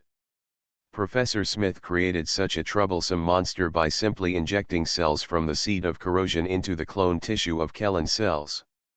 If this cloned cell fell into the hands of the Prophet, Kaylan didn't dare to think any more. He immediately quickened his pace and rushed into the depths of the cave. Finally, after about 300 meters deep into the cave in the horizontal direction, Kaylan finally saw something different. On the passage wall at the other end of the maze, there were many cylindrical jars 2 people high embedded in them. These jars were similar to energy crystals, are made of the same material, which is hard, highly transparent, and has excellent conductivity, and the bottoms of these jars are indeed connected to a large number of metal wires. It's just that these jars are empty, there is nothing inside, and they are as clean as new. There is a sealing lid made of metal on the top of the jar. The sealing lid has a serial number marked in alpha characters. This is also the first alpha civilization that Kaylan saw after entering the cave. Unfortunately, apart from these serial numbers, he could not find any more information, nor could he determine the purpose of these crystal jars. The factory of Alpha civilization? Or, a laboratory, Kaylan speculated wildly in his mind. He suddenly recalled that Commander Ken had mentioned a similar EY in the black box of the 776 Special Forces team on the desert island in the undersea city. The wall of the rock shaft was cut very flat, and there were passages reinforced with metal structures. At the end of the rock shaft, there was a huge underground space, and the 776 Special Effects team also discovered a large number of more than 10 meters high inside. Quartz jar. The quartz jar Commander Ken refers to should be this kind of jar made of energy crystals. After all, after polishing, this material is indeed very similar to quartz glass if you don't look carefully. Only when you get very close can you see the tiny filamentous crystal structures. Ken also mentioned that those huge tanks were filled with turbid liquid, but here, the black box recording was interrupted. Something must have happened in that underground space, but at least one thing is certain, the 776 Special Forces team was not wiped out there, otherwise he would not have found their remains and the black box in the cave. Moreover, Ken also mentioned one thing, the erosion seeds on the desert island seemed to dare not approach those rock wells.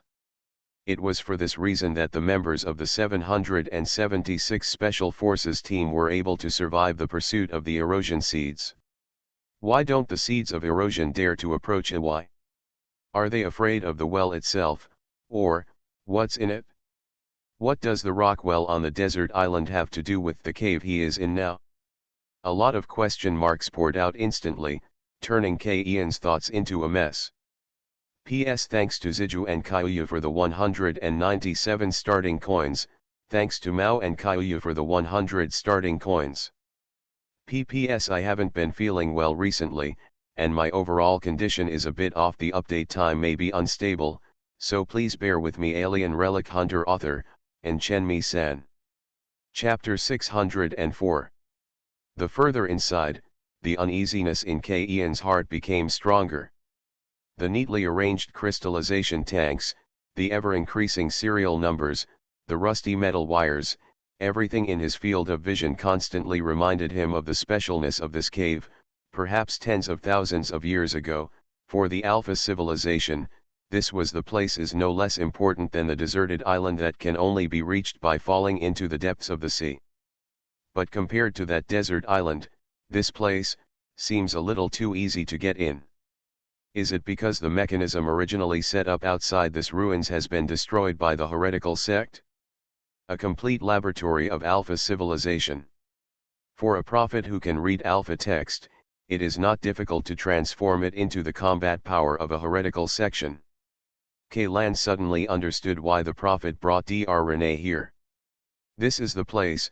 He was not forced to flee here to escape the tracking of Fleet Zero. This ruins was originally the destination of the prophet.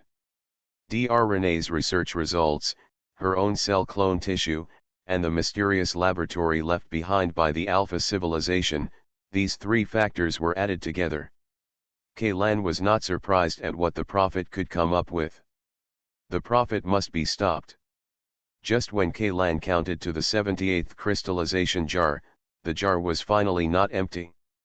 This jar numbered 78 contains a person. This person's whole body was tightly entangled with a sticky substance. It looked like a cocoon, but also like a mummy that had been eroded by mold and not properly preserved. As for the entanglement, the things on his body were somewhat similar to melted chewing gum. Before Kaylan even got close to the jar, the man started struggling violently. Kaylan seemed to still be able to vaguely hear the dull cry for help coming from his throat. "Help me, save, save." But the more he struggled, the tighter the chewing gum wrapped around him became, and the sticky fluid material even poured back from his mouth, blocking his throat. His struggle gradually weakened. Although those sticky things were fluid, their strength after stretching was no less than that of steel wires. These slime threads even directly cut his skin and dug into his flesh. The dripping blood flowed down the surface of the human-shaped cocoon, but before it reached the bottom of the jar, it was already absorbed by the mucus. The body that had stopped moving began to squirm again, but Kaylan could see that it was not the person inside who was moving, but the things attached to him that were moving. When all the mucus fell off, the flesh, blood and organs on the person had disappeared, leaving only a blackened skeleton. Black skeleton. Just as Kaylan expected, the newly born black skeleton only moved its joints slightly, then quickly climbed out of the crystallization jar and pounced on Kaylan. Apart from being fast, the black skeleton itself is not very strong. Kaylan later learned that the black-robed bishop in the East 9th District only turned into a black skeleton after activating the holy word, not because he didn't want to in exchange for more power, but with his meager vitality, as a sacrifice, he can only reach this level. If it were a stronger person, such as an enhanced person like Park Sang-woo, Kaylan and his team would have to pay a heavy price if they wanted to pass that block. The distance of more than 10 meters between the black skeleton and Kaylan was erased in the blink of an eye. The slender black bone claws stabbed hard at both sides of Kaylan's neck. Its target was Kaylan's heart. The trajectory of the bone claw's trajectory, after piercing Kaylan's neck, they would penetrate into his chest and then cross at the heart. With just a little stirring, this most important organ in the human body, second only to the brain, can be torn to pieces. But a pair of hands wrapped in blood-colored armor tightly grasped the black bone claws, preventing them from falling any further. As Kaylan clenched his fists, he heard a few clicks and the black bone claw was broken by Kaylan. The biggest advantage of the black skeleton is speed. In front of Kaylan, who has the ability to stop time, it is almost like slow motion. Kaylan can even analyze its attack movements by pausing frame by frame and respond in advance. After breaking all 10 bone claws, Kaylan directly passed his hands through the ribs of the black skeleton and grabbed its spine. The black skeleton that had lost its claws frantically attacked Kaylan with its arms and legs. However, those sharp bones could not leave any traces on Kaylan's active armor. Even if there was a slight scratch, these scratches the traces will disappear without a trace in the blink of an eye. Kaylan felt that even if he stood there and let the black skeleton attack, it would be unable to do anything to him. Whether it was power, speed, or physical strength, The active armor completely crushed the black skeleton. Kaylan didn't even expend any effort to dismantle the skeleton into pieces. However, looking at the black bone fragments scattered on the ground, Kaylan couldn't feel relaxed at all. This person is most likely one of the exiles who disappeared outside. If so, he will definitely encounter more and stronger monsters in the next journey. This laboratory of Alpha civilization has been reactivated by the Prophet, and the exiles left on the periphery of this ruins are apparently the guards of this stronghold, but in fact they are meat animals used as experimental materials. Kaylan continued to walk inside. The frequency of something in the jars embedded in the rock walls on both sides began to become higher and higher, but not every experimental subject in the jar could be successfully transformed into a monster. Most of the meat animals turned into corpses, and died together with the things that parasitized on them. The success rate of human experiments like this is not high. Even the seeds of erosion have very high requirements for containers. Kaylan encountered a total of 20 jars containing things along the way, but the things in the jars were able to escape and attack him only 4 times, including the first black skeleton. At the end of this passage is a closed white door. The material of the door does not look like metal or rock, but rather looks like a high molecular polymer. Even though the word looks high class, in fact, in layman's terms, it is just 2 words, plastic. A plastic door. Although Kaylan couldn't explain the reason, he always felt that it would be unconventional to have such a plastic door in the deepest part of the cave. He has explored a lot of Alpha ruins, and even more ruins he has cloud explored with the help of the internet and various pictures, videos, and text materials. He has seen countless magnificent stone gates, metal gates, and even crystal gates. There are few, but I have never seen one that uses plastic as a door. Not only the doors, but also the relics of the Alpha civilization unearthed from the ruins are rarely made of plastic. The main reason for this is that the material plastic will age and degrade on its own, and its durability is far inferior to stone and metal. Even if there were gates made of plastic in some ruins, such a long as time passed, it had long since turned into dust. On the Earth in the old era, white pollution caused by the difficulty of degrading plastics was once one of the most serious environmental problems in the 21st century. However, even the most difficult to degrade plastics will take a few hundred years to degrade. Return to dust, and these relics of the Alpha civilization have existed for more than 10,000 years. Could this door be added by the heretic sect? Ian's heart was full of doubts. Even if the heretical sect wanted to add a door here, plastic is by no means the best choice. It can even be said that one of the worst choices. What's more, this door is completely integrated with no trace of splicing. If you want to manufacture it, you must have a huge mold and extremely high injection molding technology. For Ark, it is not difficult to build such a door, but for the heretical sect in the wilderness, solving the problem of survival is the most important issue. How can they waste precious resources on such a thing? What about above? According to the exile's style, a frugal, reliable, simple and easy solution is the best solution. Even if a door is welded out of discarded steel pipes and iron sheets, it will be much better than this flashy plastic door. When something goes wrong, there must be a monster. With this thought in mind, Kaylan did not push the door open immediately, but instead approached and observed it carefully. It's okay if you don't observe it. Once you observe it, you will find something extraordinary. This plastic door is not in a static state, but in a liquid state. Because the entire door is pure white, many details are not obvious at first glance. Only when you look closely can you see the traces of white liquid flowing. There is an invisible force field that confines the liquid, making it look like a door. This may be a fatal trap. Kaylan is not sure. If he crashes into this liquid door, what will happen to him?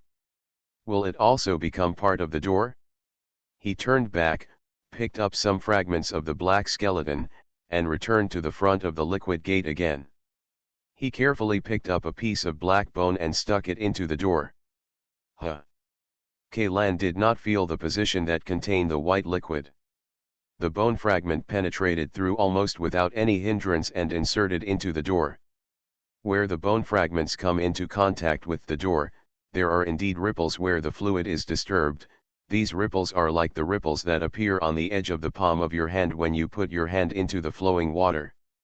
The problem is, if you put your hand into the flowing water, you can clearly feel the push from the direction of the water flow, but although the bone fragments in Ian's hand have interfered with the white liquid, he did not feel any the power of. This door is so strange. Kaylan muttered in his heart, and he suddenly decided to make an attempt, a somewhat exaggerated attempt. He returned to the passage again, but this time, he used violent means to remove an entire empty crystallization jar from the rock wall.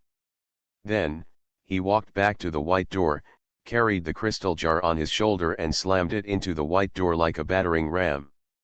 The flowing white liquid was immediately separated by the huge cylinder, but the next second, they had penetrated the wall of the crystallizing tank and filled the inside of the tank. When Kaylan pulled out the tank, the liquid inside reversely penetrated back and did not remain inside the jar. Kaylan suddenly felt a cold sweat break out from his back.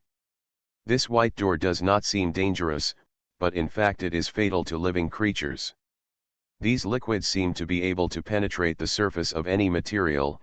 If it is Kaylan who gets into the door, then all the cavities in his body will be filled with these unknown white liquids, including the brain, heart, and various internal organs of the body. And blood vessels, the gaps and holes between muscles and bones, without exception. This level of foreign body invasion is enough to kill most of the living things on this planet. I just don't know if active armor can resist these white liquids. Kaylan gritted his teeth, stretched out a finger, and inserted it. A cool feeling came from the fingertips. This feeling was not painful, and even a little comfortable, but after just a few seconds, Ian's expression changed drastically. He could no longer feel his fingertips. He immediately retracted his fingers and removed the active armor on his fingertips. Only then did he realize that the finger inserted into the door was completely necrotic. The tissue was necrotic so fast that the nerves don't even have time to transmit the pain sensation back to the nerve center. There is only a faint numbing feeling in the middle of the finger, and further forward, there is no feeling at all. Kaylan had no choice but to grit his teeth and cut off the necrotic finger. To be on the safe side, he cut it off at the root. The moment before the blood spurted out, the flowing active armor sealed the wound. A finger completely solidified from blood appeared at the location of the severed finger. Until new fingers grow, active armor can only be used as a replacement. He did not throw away the severed finger, but carefully put it away. The Seraph incident made Kaylan realize a very troublesome problem. Although he did not feel that he was a monster, in fact, his cells had completely it can be used as a material for biological and chemical weapons. Whether he wanted to or not, he had to admit this reality. Putting aside the question of whether he is a monster or not, the strange door in front of him is the first problem that Kaylan needs to solve. P.S. My physical and mental state are not very good. I will go to the hospital for a checkup tomorrow. I hope the test results show nothing wrong. I hope I can have a good year. Alien Relic Hunter Author, and Chenmi-san. Chapter 605. New Era, 951, New Year's Eve. Spring is cold, even on this planet that is not many light years away from home. The Lunar New Year is coming in the cold. Kaylan sat on the edge of the observation deck and couldn't help but wrap up his coat tightly. This is one of the highest viewing platforms in the Ark. Even though there is a transparent insulation cover covering the outside of the platform, the temperature on the platform is still enough to make people feel the chill that penetrates their bones. Kaylan was the only one on the observation deck. No one would set off fireworks in the wilderness of Alpha Planet, and no one would climb to the observation deck more than 10,000 meters above sea level on New Year's Eve to watch the sunset. Alpha Sun is hidden behind a thick lead gray radiation cloud, and only a vague halo can be seen. As this halo of light gradually sank below the horizon, twilight poured in from the sky like a tide. driving away the last trace of warm light and coating the lead gray clouds with a film of indigo light. The dust and water vapor suspended in the air are mixed together and condense into hexagonal snowflakes at low temperatures. Snowflakes are beautiful, but anyone with common sense knows that on Alpha Planet, it is best not to let them fall in the sky. To oneself. These seemingly white and pure snowflakes are mixed with a large amount of impurities such as radioactive dust. For humans, they can actually be regarded as one of the dirtiest things in this world. Dirty snow is a word used by people who have been crawling in the wilderness all year round to describe it. Radiation itself is just a neutral word that represents a physical phenomenon, but when the word is associated with disease, mutation, and death, it becomes something that people are afraid of avoiding. Even in this era, human beings' life has become inseparable from radiation, but in the minds of most people, nothing has changed.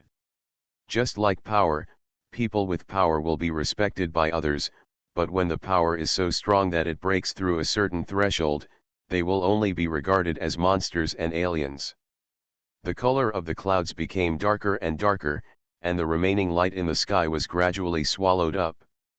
If it weren't for the light on the top of the heat shield, the entire observation deck would have been completely engulfed in darkness at this time. "It's snowing tonight, can you have a drink?" a voice came from behind. Kaylan turned around and saw the hound wearing a thick cotton jacket, holding an incubator high in his right hand, and climbing up from the ladder at the bottom. "Where did you copy this poem from?" "It's good to learn it now and sell it now," Kaylan joked. "What are you learning now and selling it now?" "What I call it, I am full of poetry and calligraphy." Hound rolled his eyes at him and sat down next to Kaylan with the incubator in his arms. "How about it? Do you want a drink?"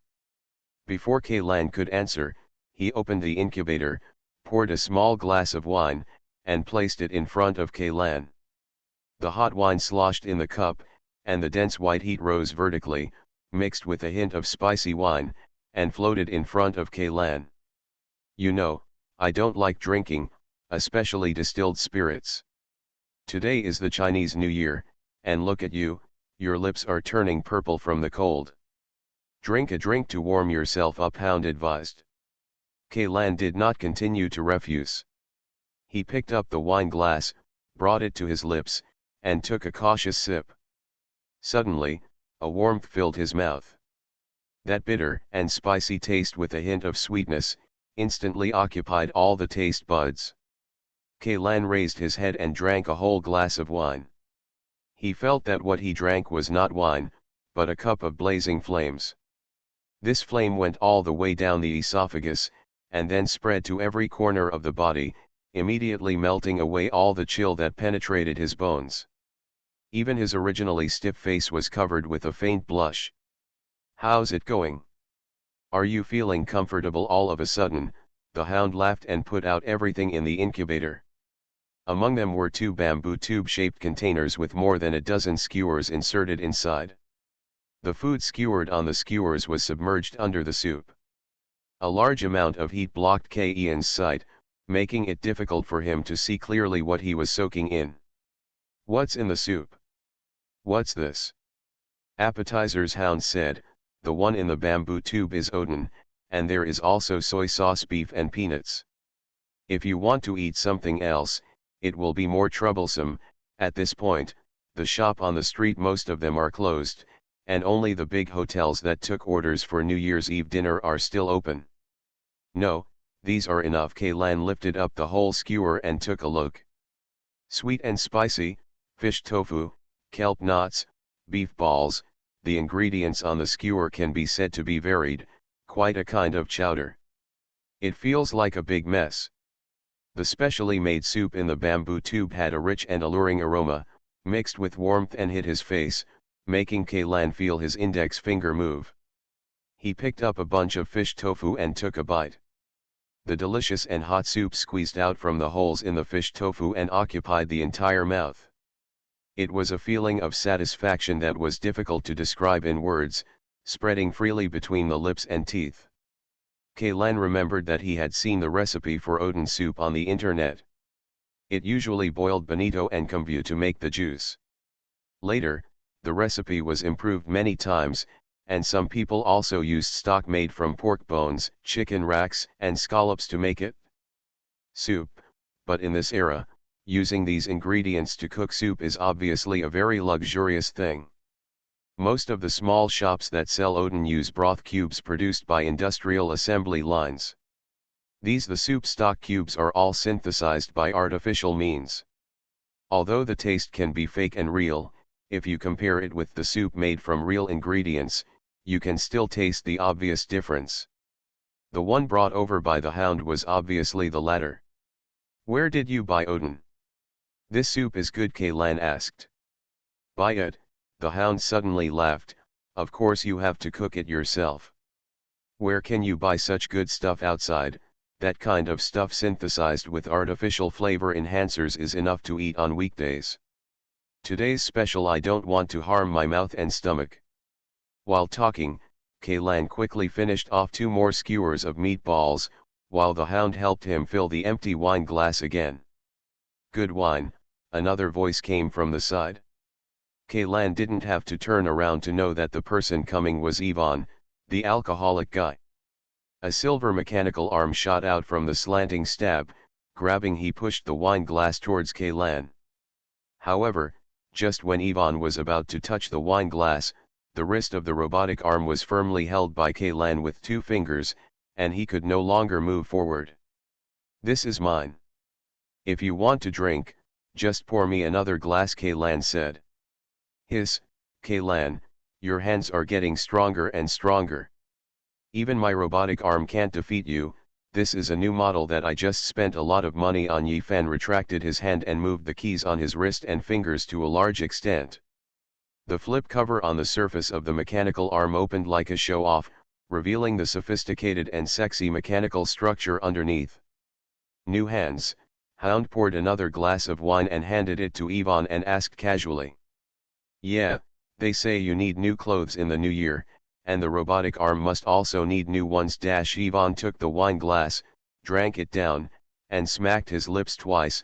"Although in my heart, the great vodka is always the most delicious drink in the world, but I have to admit that this traditional Chinese shaku also has a unique taste." "Are you not going to accompany Natasha?"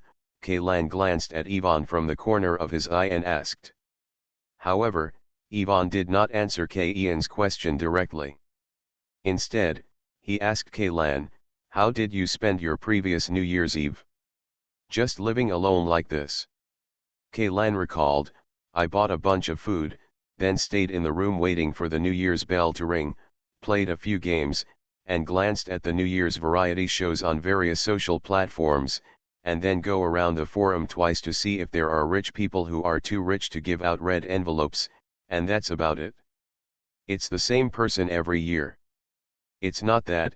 I remember one New Year's Eve, probably the year before and after, the car broke down on the way back to the Ark from the ruins. Although there were 6 cars in the entire convoy, each one was fully loaded, and we couldn't leave it alone. The people in that car left it alone in the wilderness, so they simply spent a year in the wilderness." "Celebrating the New Year in the wilderness sounds interesting," Hound said. "Yeah, although everyone was quite reluctant at first, but later after accepting this fact, they stopped thinking about it. There was an old hunter in the team, and he even proposed to hunt a big guy for dinner." "Ha, what next?" "Let's just do it." It took about half a day, and we found a black rodent dragon in a valley." "Black rodent dragon? Ha ha ha ha ha." The Hound suddenly patted his thigh and laughed. "Although this guy's meat is almost like pork after being roasted, if the processing techniques are not in place." Yes, recalling that bad experience, Ian's face turned pale. "Although I had no reaction after eating it just now, after returning to the Ark, I had diarrhea for 2 days and 2 nights." "Ha ha ha ha ha, I knew it." The Hound's palms were already red from clapping. "The meat from this thing can only be used for emergencies, but you actually used it for dinner. Ha ha ha ha ha, I don't know how to admire you." "I still admire your anus for your courage." Ha ha ha ha. but the black rodent dragon is indeed one of the few edible indigenous creatures, and the meat tastes among the top 3 species, Ivan said seriously, but at the end of the sentence, he still couldn't hold back his laughter. Come on, in a sense, your luck is pretty good. Although having diarrhea can make you almost collapse, but to be honest, that was the New Year's Eve that impressed me the most, Kaylan said. That's right, Hound raised his eyebrows. To celebrate the Chinese New Year, there have to be a lot of people to feel like celebrating the New Year. What the old dog said is right, Layton's voice rang out. Kaylan had no intention of looking back, but suddenly there was a loud bang from behind, and even the ground of the observation deck shook slightly. Got up. What? Kaylan turned around and saw that Layton had actually moved an oversized metal grill to the observation deck. His mechanical prosthetic limb was directly split into 6 mechanical arms, which were responsible for breathing fire, applying oil, and sprinkle seasonings and toss various ingredients on the grill. Suddenly, a strong smell of oil smoke mixed with the aroma of barbecue spread across the entire viewing platform. Actually, it's much better to celebrate the New Year here than in the residential area below. At least the place is open enough, making people feel open-hearted. Jolajito held the handles on both sides of the copper hot pot with both hands, and the boiling inside the pot, the red oil kept bubbling huge bubbles and making a gurgling sound. Valentina on the side was carrying a lamb that had been cleaned and half a fan of beef that had not been completely thawed. According to the custom of Zwilajito and their people, the meat for hot pot must be cut fresh. Rinse it first to make it fresh. Qin Zhao followed Valentina, holding 2 plastic bags filled with ingredients. On the other hand, Asano Akira was on the side, his hands were empty, and he was holding his sword in his arms that never left his body. It's a pity that Miss Sakurai was captured by her father, and can't come over, Qin Zhao said with some regret. Forget it, with her appetite, I'm afraid the little things you prepared are only enough for her alone. Kaylan couldn't help complaining. You haven't noticed that since she joined the hunting group, the logistics department will food expenses start to rise all the time. That's true, but I found that Azawa seems to eat much more than Miss Sakurai, Qin Zhao said thoughtfully, and the guy she named had already gone to Layton's. On the side, he stared intently at the skewers made of fist-sized pieces of meat on the grill. Don't worry, the freezer truck is parked under the observation deck.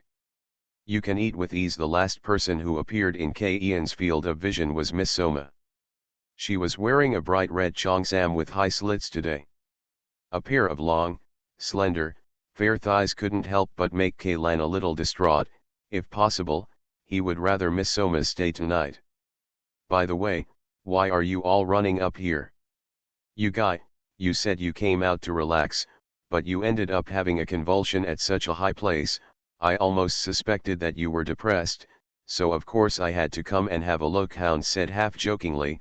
It happens to be big. The lady said that a special program was arranged today and the entire observation deck was booked, so we might as well arrange the New Year's Eve dinner here. Special program? What program? Kaylan turned his doubtful eyes to Zofia, but the latter just smiled and said nothing. At this moment, Qin Zhao suddenly pointed at the dome of the observation deck and exclaimed, "What is that?" Everyone looked up and saw a beam of flame dragging a bright tail flame straight into the sky. Surface-to-air missile. Layton was stunned for a moment. No. It's not a missile. It's fireworks. As soon as he finished speaking, the fireball exploded in the sky, dyeing half of the sky with brilliant colors. Happy New Year. P.S. It's another New Year's Eve. I wish everyone a happy year of the tiger and all the best. I wish the student party will not fail in all subjects in the new year and will achieve success in their studies. I wish the working party will not work overtime every day in the new year and will be rewarded for their hard work. I wish every reader can have good luck in the new year. All my wishes come true. I also wish myself good health and never relapse. I secretly said, I also hope that my subscription and monthly tickets can be increased a little more in the new year. Today is the last day of the Xinjo year of the lunar calendar, and also the last day of January 2022, at the end of the year of the ox. please give me monthly tickets. If you still have tickets, don't keep them. They will expire tomorrow. PPS. Thank you to the Reading Giraffe and Soap for the 5,000 starting coins. These two are also old readers, and their ids are very familiar from the previous Wasteland Survival Code, to the Embers of the Old World that I later became a eunuch due to illness, and then to this alien relic hunter. They have always supported me. I have been tipped dozens of times. I am really grateful, but I have always been wondering whether these two accounts are used by the same person or if you have made an appointment every time I tip. The two accounts are used together. The reward amount is still the same, and I suddenly have the urge to design a Shadow Warrior character for you. I would also like to thank bookfriend 202201311844444880 for the 600 starting coins. Finally, there will be a lottery draw among readers at midnight tonight, and the prize is a box of Consortium BZG fully armed original Gundam. Interested readers can join the group to participate. You are listening to Novels at Bless Up channel. Wish you happiness and luck. Please subscribe to receive new novels. How do you feel about this novel? Please like and leave a comment. Alien Relic Hunter. Author, Enchenmi-san. Chapter 607. Kaylan carefully checked around the liquid door, but found no mechanism related to opening the door at all. He even had the urge to dig directly through the rock wall, into the mountain, and bypass this strange door. It's just that, although the active armor has strong combat capabilities, its sharp and thin claws are somewhat ineffective when used to excavate earth and rocks. He could easily cut through the rock, but it would be more difficult to dig it out unless the front rock wall was cut into pieces, but in this case, the time required would be unacceptable.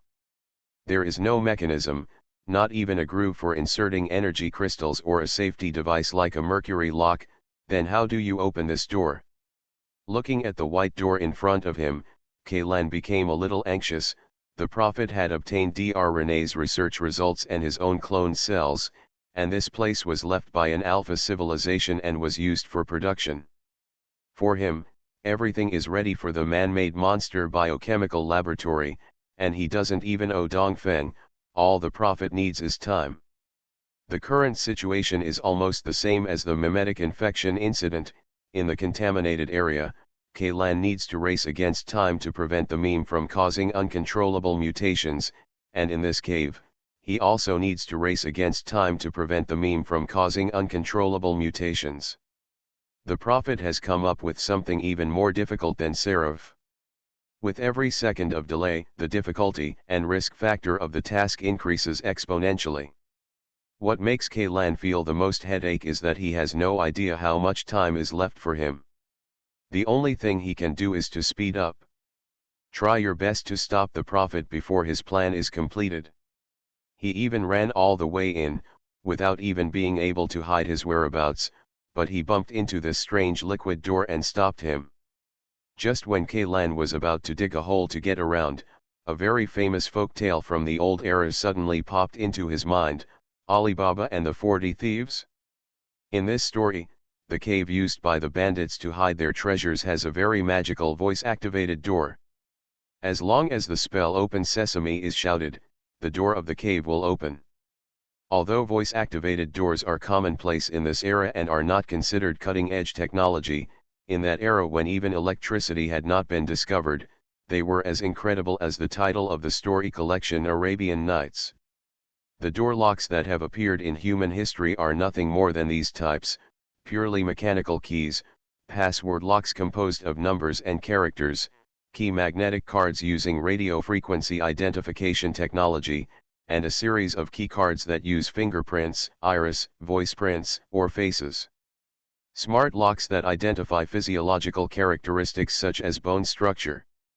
There are also some relatively rare locks that use the blood or body fluids of people with unlocking authority to open the locks. Such locks rarely appear in the civilian market and are generally used in reactors and virus databases. Important place. Of course, these locks can also be used in combination. For example, one needs to swipe the card first, then enter the password, then insert the key, then verify the fingerprint and voice, scan the iris at the same time during facial recognition, and finally collect the blood of the person who unlocks the lock. Sample if it cannot match the previous physiological characteristics. Even if a single authentication is passed, the lock will not be opened. This is a relatively extreme example. In short, Kaylan has never seen such a door in reality, but it is quite common to use 2 or 3 unlocking methods at the same time. Not to mention anything else, just Miss Soma's door. That luxury car requires both the keycard and voice recognition to be successfully authenticated before it can be started.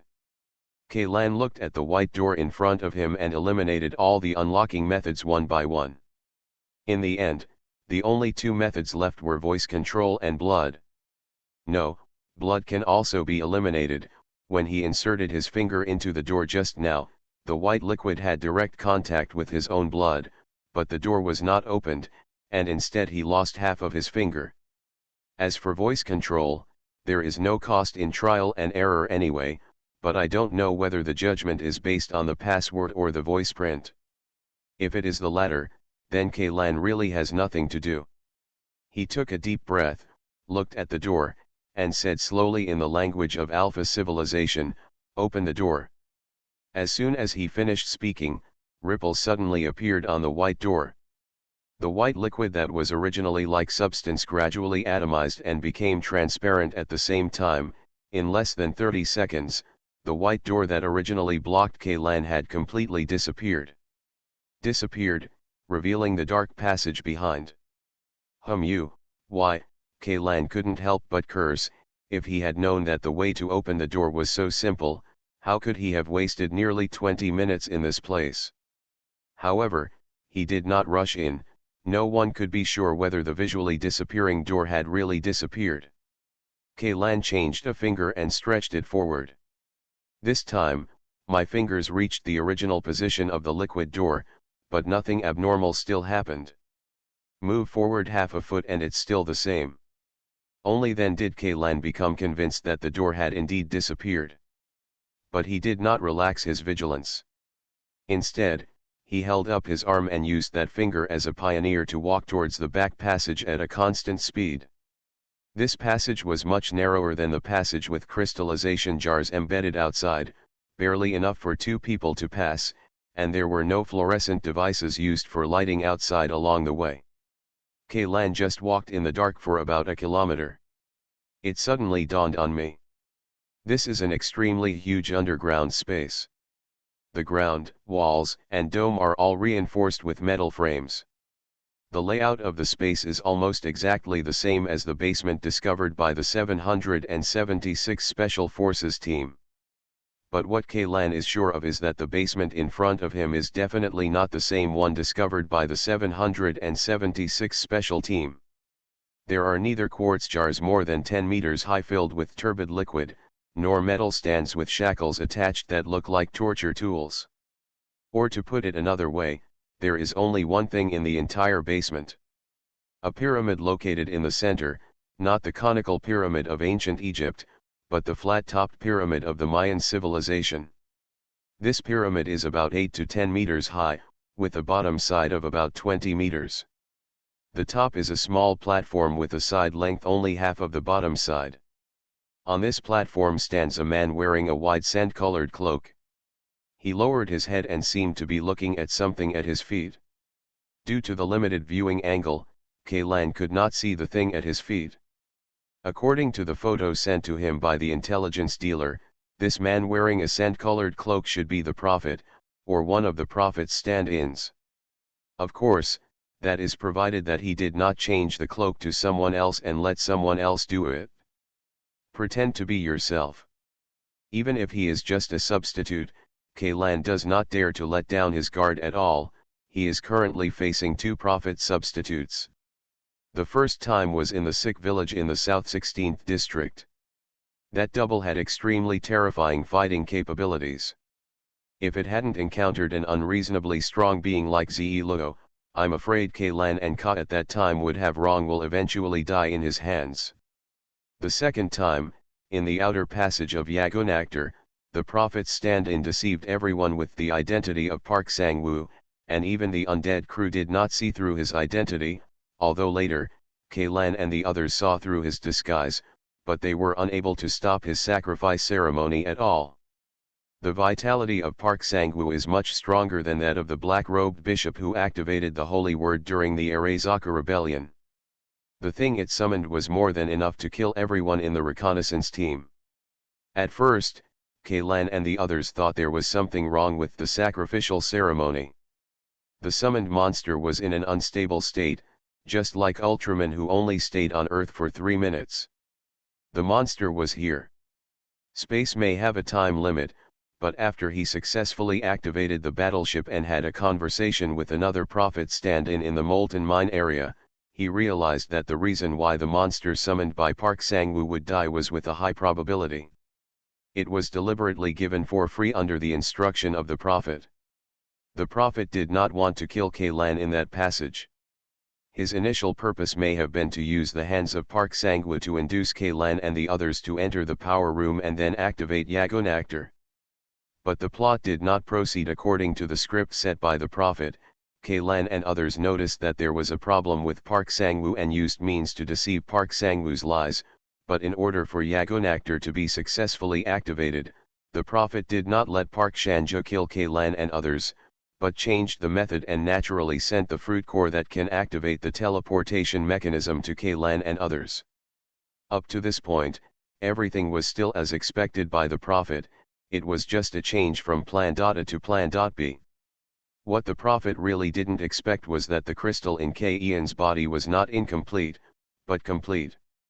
With the power of the crystal, he not only successfully launched the battleship, but his self-awareness was not as good as the prophet's. As expected, it was destroyed by the battleship's console. In this way, it was the prophet's turn who originally wanted to kill 2 birds with 1 stone by activating the battleship and kill Kaylan at the same time. He was so dumbfounded that he was killed by the ancient battleship without even having a chance to negotiate terms. The prophet's plan was indeed bankrupt, but the monster summoned by Park Sang-woo left a deep impression on Kaylan. Its direct combat effectiveness may not be as good as the first stand that sneaked into the sick village, but its ability is much weirder than the first stand. If he hadn't deliberately given it for free, Kaylan wouldn't have known that he would be in that abnormality. How long was the confinement in the space? Moreover, to say the least, if the monster chooses to self-destruct, with the energy contained in the core, it may not be as powerful as a top-spec tactical-grade nuclear warhead. As for the 4 stand-ins who were later created and killed by the battleship, they always had different abilities. However, in the face of Yagonactor's absolute power, their abilities had no room to display, and they could only harbor hatred. And finally, in comparison, Kaylan would rather face the first type of substitute. At least, in terms of fighting, he still has some confidence with his living armor and time freeze. He has already made up his mind. If this substitute is similar to the Park Sang-woo type, he would choose to run away, and then contact the fleet to directly bulldoze the underground ruins with heavy firepower. If the firepower of the human fleet is not enough, Kaylan will not mind using Yago at all. Nakatoa hit another head. Should I be a substitute this time? Kaylan asked loudly. He did not hide the sound of his footsteps when he came in. In such an empty underground space, the echo was very loud. As long as the other party is not deaf, he should be able to hear it. Until someone walked in. Of course the prophet's stand-in turned around and looked down at Kaylan condescendingly. If I told you that I don't have a true body, or that every stand-in is a true body, would you believe it? Kaylan didn't answer. Instead, there was a roaring sound that broke through the air. He threw the object in his hand with great force. This is a hollow steel pipe that he removed from the sheds at the entrance of the cave. One end has been whittled into a sharp spearhead. Kaylan carries 6 such weapons on his body. The first steel pipe directly pierced the body of the prophet's double, followed by the second one. The second steel pipe was not straight, and Kaylan tied a knot in the middle, because the steel pipe did not come out like the first one, but flew up directly with the body of the prophet's stand-in and nailed it on a dome nearly 50 meters high. If an ordinary person were hit by a spear thrown with such force, their body would have been torn apart long ago, but the body of the prophet's stand-in can still remain intact, which shows how strong it is. Kalan threw the third and fourth spear. The fifth root. The sixth root. Throat, head, heart, spleen, every spear thrown by Kalan was aimed at the opponent's vital parts, except for the first one. The target of the first spear is the prophet's substitute's spine. As long as the opponent is still a humanoid creature, cutting off the spine can produce a certain paralysis effect, creating favorable conditions for subsequent attacks. But for some reason, he felt that the other party had no intention of dodging from the beginning. P.S. Thanks to Wang Ji for the 9,500 starting coins, thank you to the contractor Yi for the 5,000 starting coins, thank you to Haku for the weak voice, soap is useful, reading giraffe, and lonely wilderness for the 1,500 starting coins, thank you for the surging mood, book friend 20210218042724510 for the reward of 500 starting coins, thanks to Shuke, who flies a plane, for the reward of 233 starting coins. Thank you all for your New Year red envelopes. I wish you all good luck, good health, and all the best in the new year. PPS I went to play Script Killing for the first time today. It was quite interesting. I kind of want to develop it into a side job. I just don't know if a novel like mine would be playable if it was adapted into a screenplay. Alien Relic Hunter. Author, Chen-Mi-san. Chapter 608. You didn't plan to hide, Kalan asked directly.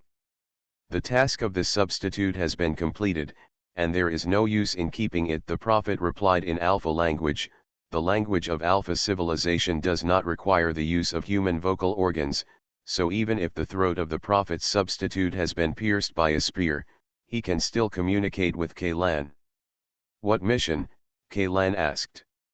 However, the other party did not answer his question immediately. Instead, after being silent for several seconds, he suddenly let out a sarcastic chuckle. Those things on your body were given to you by them, right? I mean, the people from the undead crew. Kalan also did not answer the other party's question. Although he could feel that the substitute was already in a state of death, he still did not want to be tricked by the other party. Seeing that Kalan was unwilling to answer, the prophet's stand-in actually laughed. Ha ha ha. The language of Alpha civilization also includes laughter, but because of the different language structures, their laughter able to convey emotions more directly to the person listening. There were only two emotions in the prophet's laughter, sarcasm and ridicule. They told those idiots on the ark that the warriors we created were monsters, but, weren't they creating monsters themselves? Ha ha ha ha. The breath of the prophet's substitute became weaker and weaker, but he didn't seem to care about the arrival of death, and his laughter became more and more wild. Ha ha ha ha, it's so interesting. You're going to die soon, Kalan reminded him expressionlessly. It doesn't matter at all, said the prophet's stand-in. The breath of his body disappeared, and the drooping limbs no longer twitched reflexively. The viscous blood flowed along the spear made of hollow steel pipes, drop by drop. Drops fell to the ground. If he hadn't been able to talk to Kalan in Alpha language, Kalan would have thought that what was nailed to the dome was a corpse. Why do you accept their gifts? For power, the prophet's substitute asked again. It has nothing to do with you. You should know better than me. The more power you gain, the further away you are from humans. I'm human. Do you really think you are still a human being? Ha ha ha ha, don't look at you now. In the eyes of everyone on the ark, you are a complete monster. Human beings. This is really me. The funniest joke I've heard in a month. If you insist on talking about anyone on the ark, at least my companions don't think so, Kalan retorted calmly. Why don't you know that they are not afraid of your power? Lies, everyone can tell them, right? Lying, is this an innate ability of inferior creatures like humans? In addition to giving the race and society apart from being a drag on our progress, what's the point of this ability? You see, inferior creatures are inferior creatures. After tens of thousands of years of evolution, they are still so stupid, and since you are not an inferior creature, why do you lie to your believers? You promised them the power of gods, but you only used them as raw materials for making biological weapons. Those people outside are actually still half-finished products, right? The reason why you are so anxious to catalyze them to stop me, Kaylan interrupted the other party. When it comes to wrangling and quarreling, he was not at all false to the other party, but he began to have some doubts that the prophet's stand-in was hanging so half by arguing with yourself. Are you trying to buy time for the things on the pyramid? Kaylan walked slowly towards the pyramid while staring at the prophet's substitute nailed to the dome with half a breath left. I didn't lie to them. They did gain power. However, gaining power requires paying a price. This is the rule, and you and I are no exception. The prophet's stand-in laughed again. Then, you pay. What's the price? Have you really never lied to the people under your command? I won't expose you. Ask yourself, you really have a humming talent for comedy. Kaylan also laughed twice, isn't it? Are you laughing? If you can laugh, I can also humming laugh. He doesn't believe in a person who is about to die. How can he still laugh longer than himself? At least I won't lie to my own kind. Seemingly realizing that he couldn't defeat Kaylan, the prophet actually chose to give in. That's okay. I remember you told me that I am your kind, right? What do you mean? If you think that I am your kind, then you cannot lie to me. So, Mr. Substitute, where is your true body now? Look, you're silent. Tisk, tisk, tisk. I just refuse to answer. It's not a lie. No, when you were silent, you were already lying. Kaylan shook his head. Just a few minutes ago, you told me that you did not have a real body, or that every substitute was a real body. But now, I just asked the same question again in a different form, but your answer was different. Silence, of course, is also an answer. Kaylan can be sure that this guy definitely has an identity, and this entity is hiding in the place he thinks is the safest. If you want to kill the prophet, it will be useless. No matter how many substitutes you kill, you must get rid of the original body. You seem to be better than I thought. The prophet hesitated for a moment, as if he was thinking about the words. You are more eloquent. Thank you for the compliment, Kaylan said immediately. At this time, he had already reached the bottom of the pyramid. You know, actually the word monster is not a derogatory term. Keep talking, I'm listening. Kaylan nodded perfunctorily. Have you really kept your tone for a long time? Every living thing worships power, and humans are no exception. People with power will be respected by others, but when the power of an individual is so powerful that it breaks through a certain threshold, and is so powerful that others cannot understand or even feel fear, this individual will be regarded as a monster and an alien by others. Then what? Do you think you're not an alien? The gap between your genes and those of the humans on the Ark is probably greater than the gap between humans and gorillas, right? According to what you say, it would be better for mankind to go back to the era of slash and burn farming. In the eyes of primitive people, guns can also be regarded as monsters, right? I said, monster is not a derogatory term. If monster represents the future evolution direction of the race, then I am happy to become a monster, the prophet said. You don't have to be happy, you already are. This time, the prophet didn't answer. Kaylan couldn't feel his breath at all, and the remaining thought for communication also disappeared without a trace in the blink of an eye. The prophet's double was finally dead.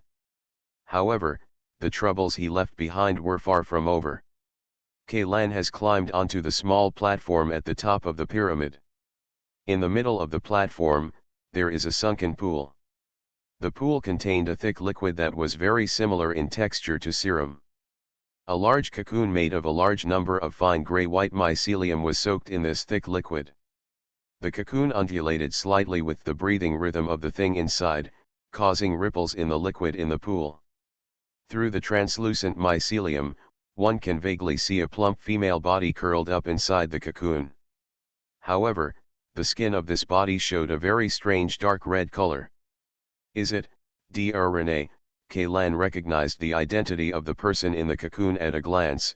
He originally thought that the Prophet would let Dr. Renee join the heretical sect to continue her research, but he did not expect that he would directly use her as an experiment material. However, from a certain perspective, she has indeed joined the Prophet's great cause, and she has indeed continued her original research, and has participated in the experiment more deeply.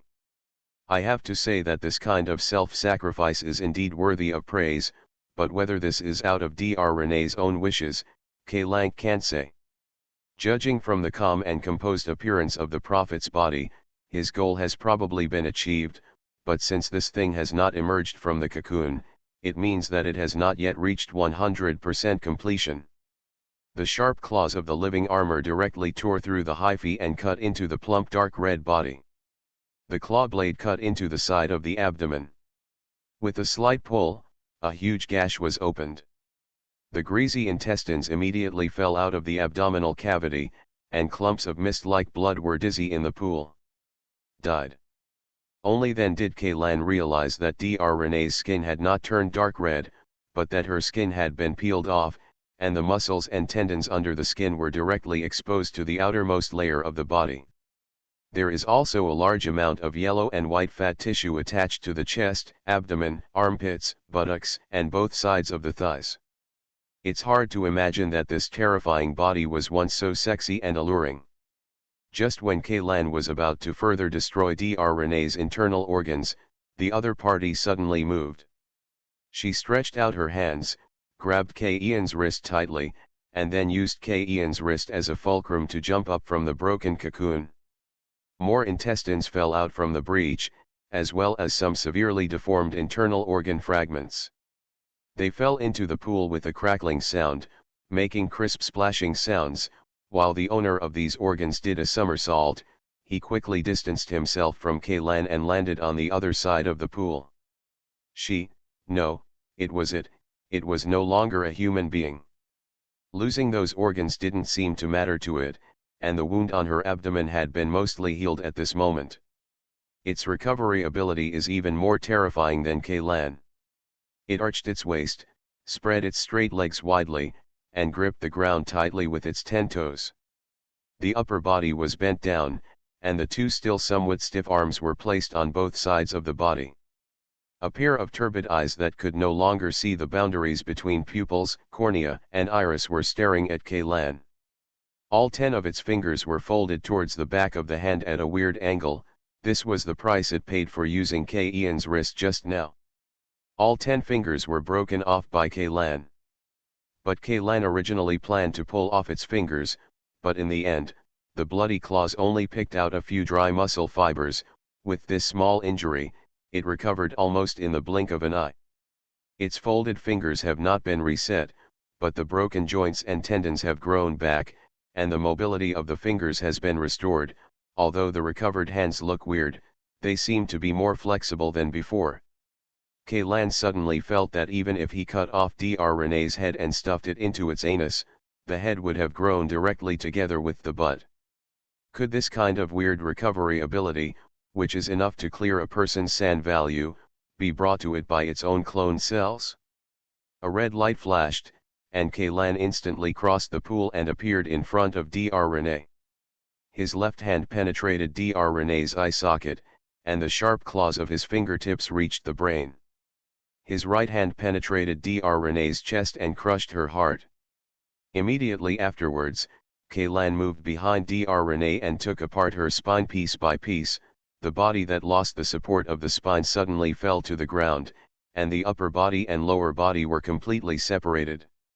Kaylan flew up and kicked Dr. Renee's lower body far away, and then punched twice, shattering its skull and the brain inside. Brain, heart, spine, the key points of humanoid creatures are nothing more than these, but the rotten flesh in front of him has been destroyed by Kaylan and is no longer human, but it is still squirming and struggling to stand up. Its muscles are growing crazily, and its bones are also growing crazily, but they have completely broken away from the original framework of being a human being. Compared to recovery, Kaylan feels that this thing seems to be uncontrolled and uncontrolled. Controlled tumor cells, as long as there are enough nutrients and growth space, they will expand without limit. This aspect is somewhat similar to what Dr. Renee described as her own clone cells. But at that time, Kaylan never expected that the first time he saw the scene would be on Dr. Renee. "It's so troublesome, I can't kill it with my current methods," Kaylan muttered. With this trend, even if Kaylan mashes Dr. Renee into minced meat, it will not die, as long as there is still one cell that has not been completely destroyed, and it can continue to grow. As for what it will grow into in the end, Kaylan has no idea at all. He didn't know what Dr. Renee's nutrient source was. He cut the body into several parts, but these parts were growing wildly on their own. Now if these pieces of rotten flesh were gathered together, both the volume and mass are several times that of the humanoid state at the beginning. If it continues to grow, Kaylan even suspects that this underground space can be filled with all this meat. This is completely inconsistent with the law of conservation. Of course, on this planet, there are more than one thing that does not comply with the laws summarized by humans. The key is, how can we completely eliminate it? Kaylan immediately thought of the fleet's plasma cannon. With that thing, he should be able to blast away all the rotten meat, right?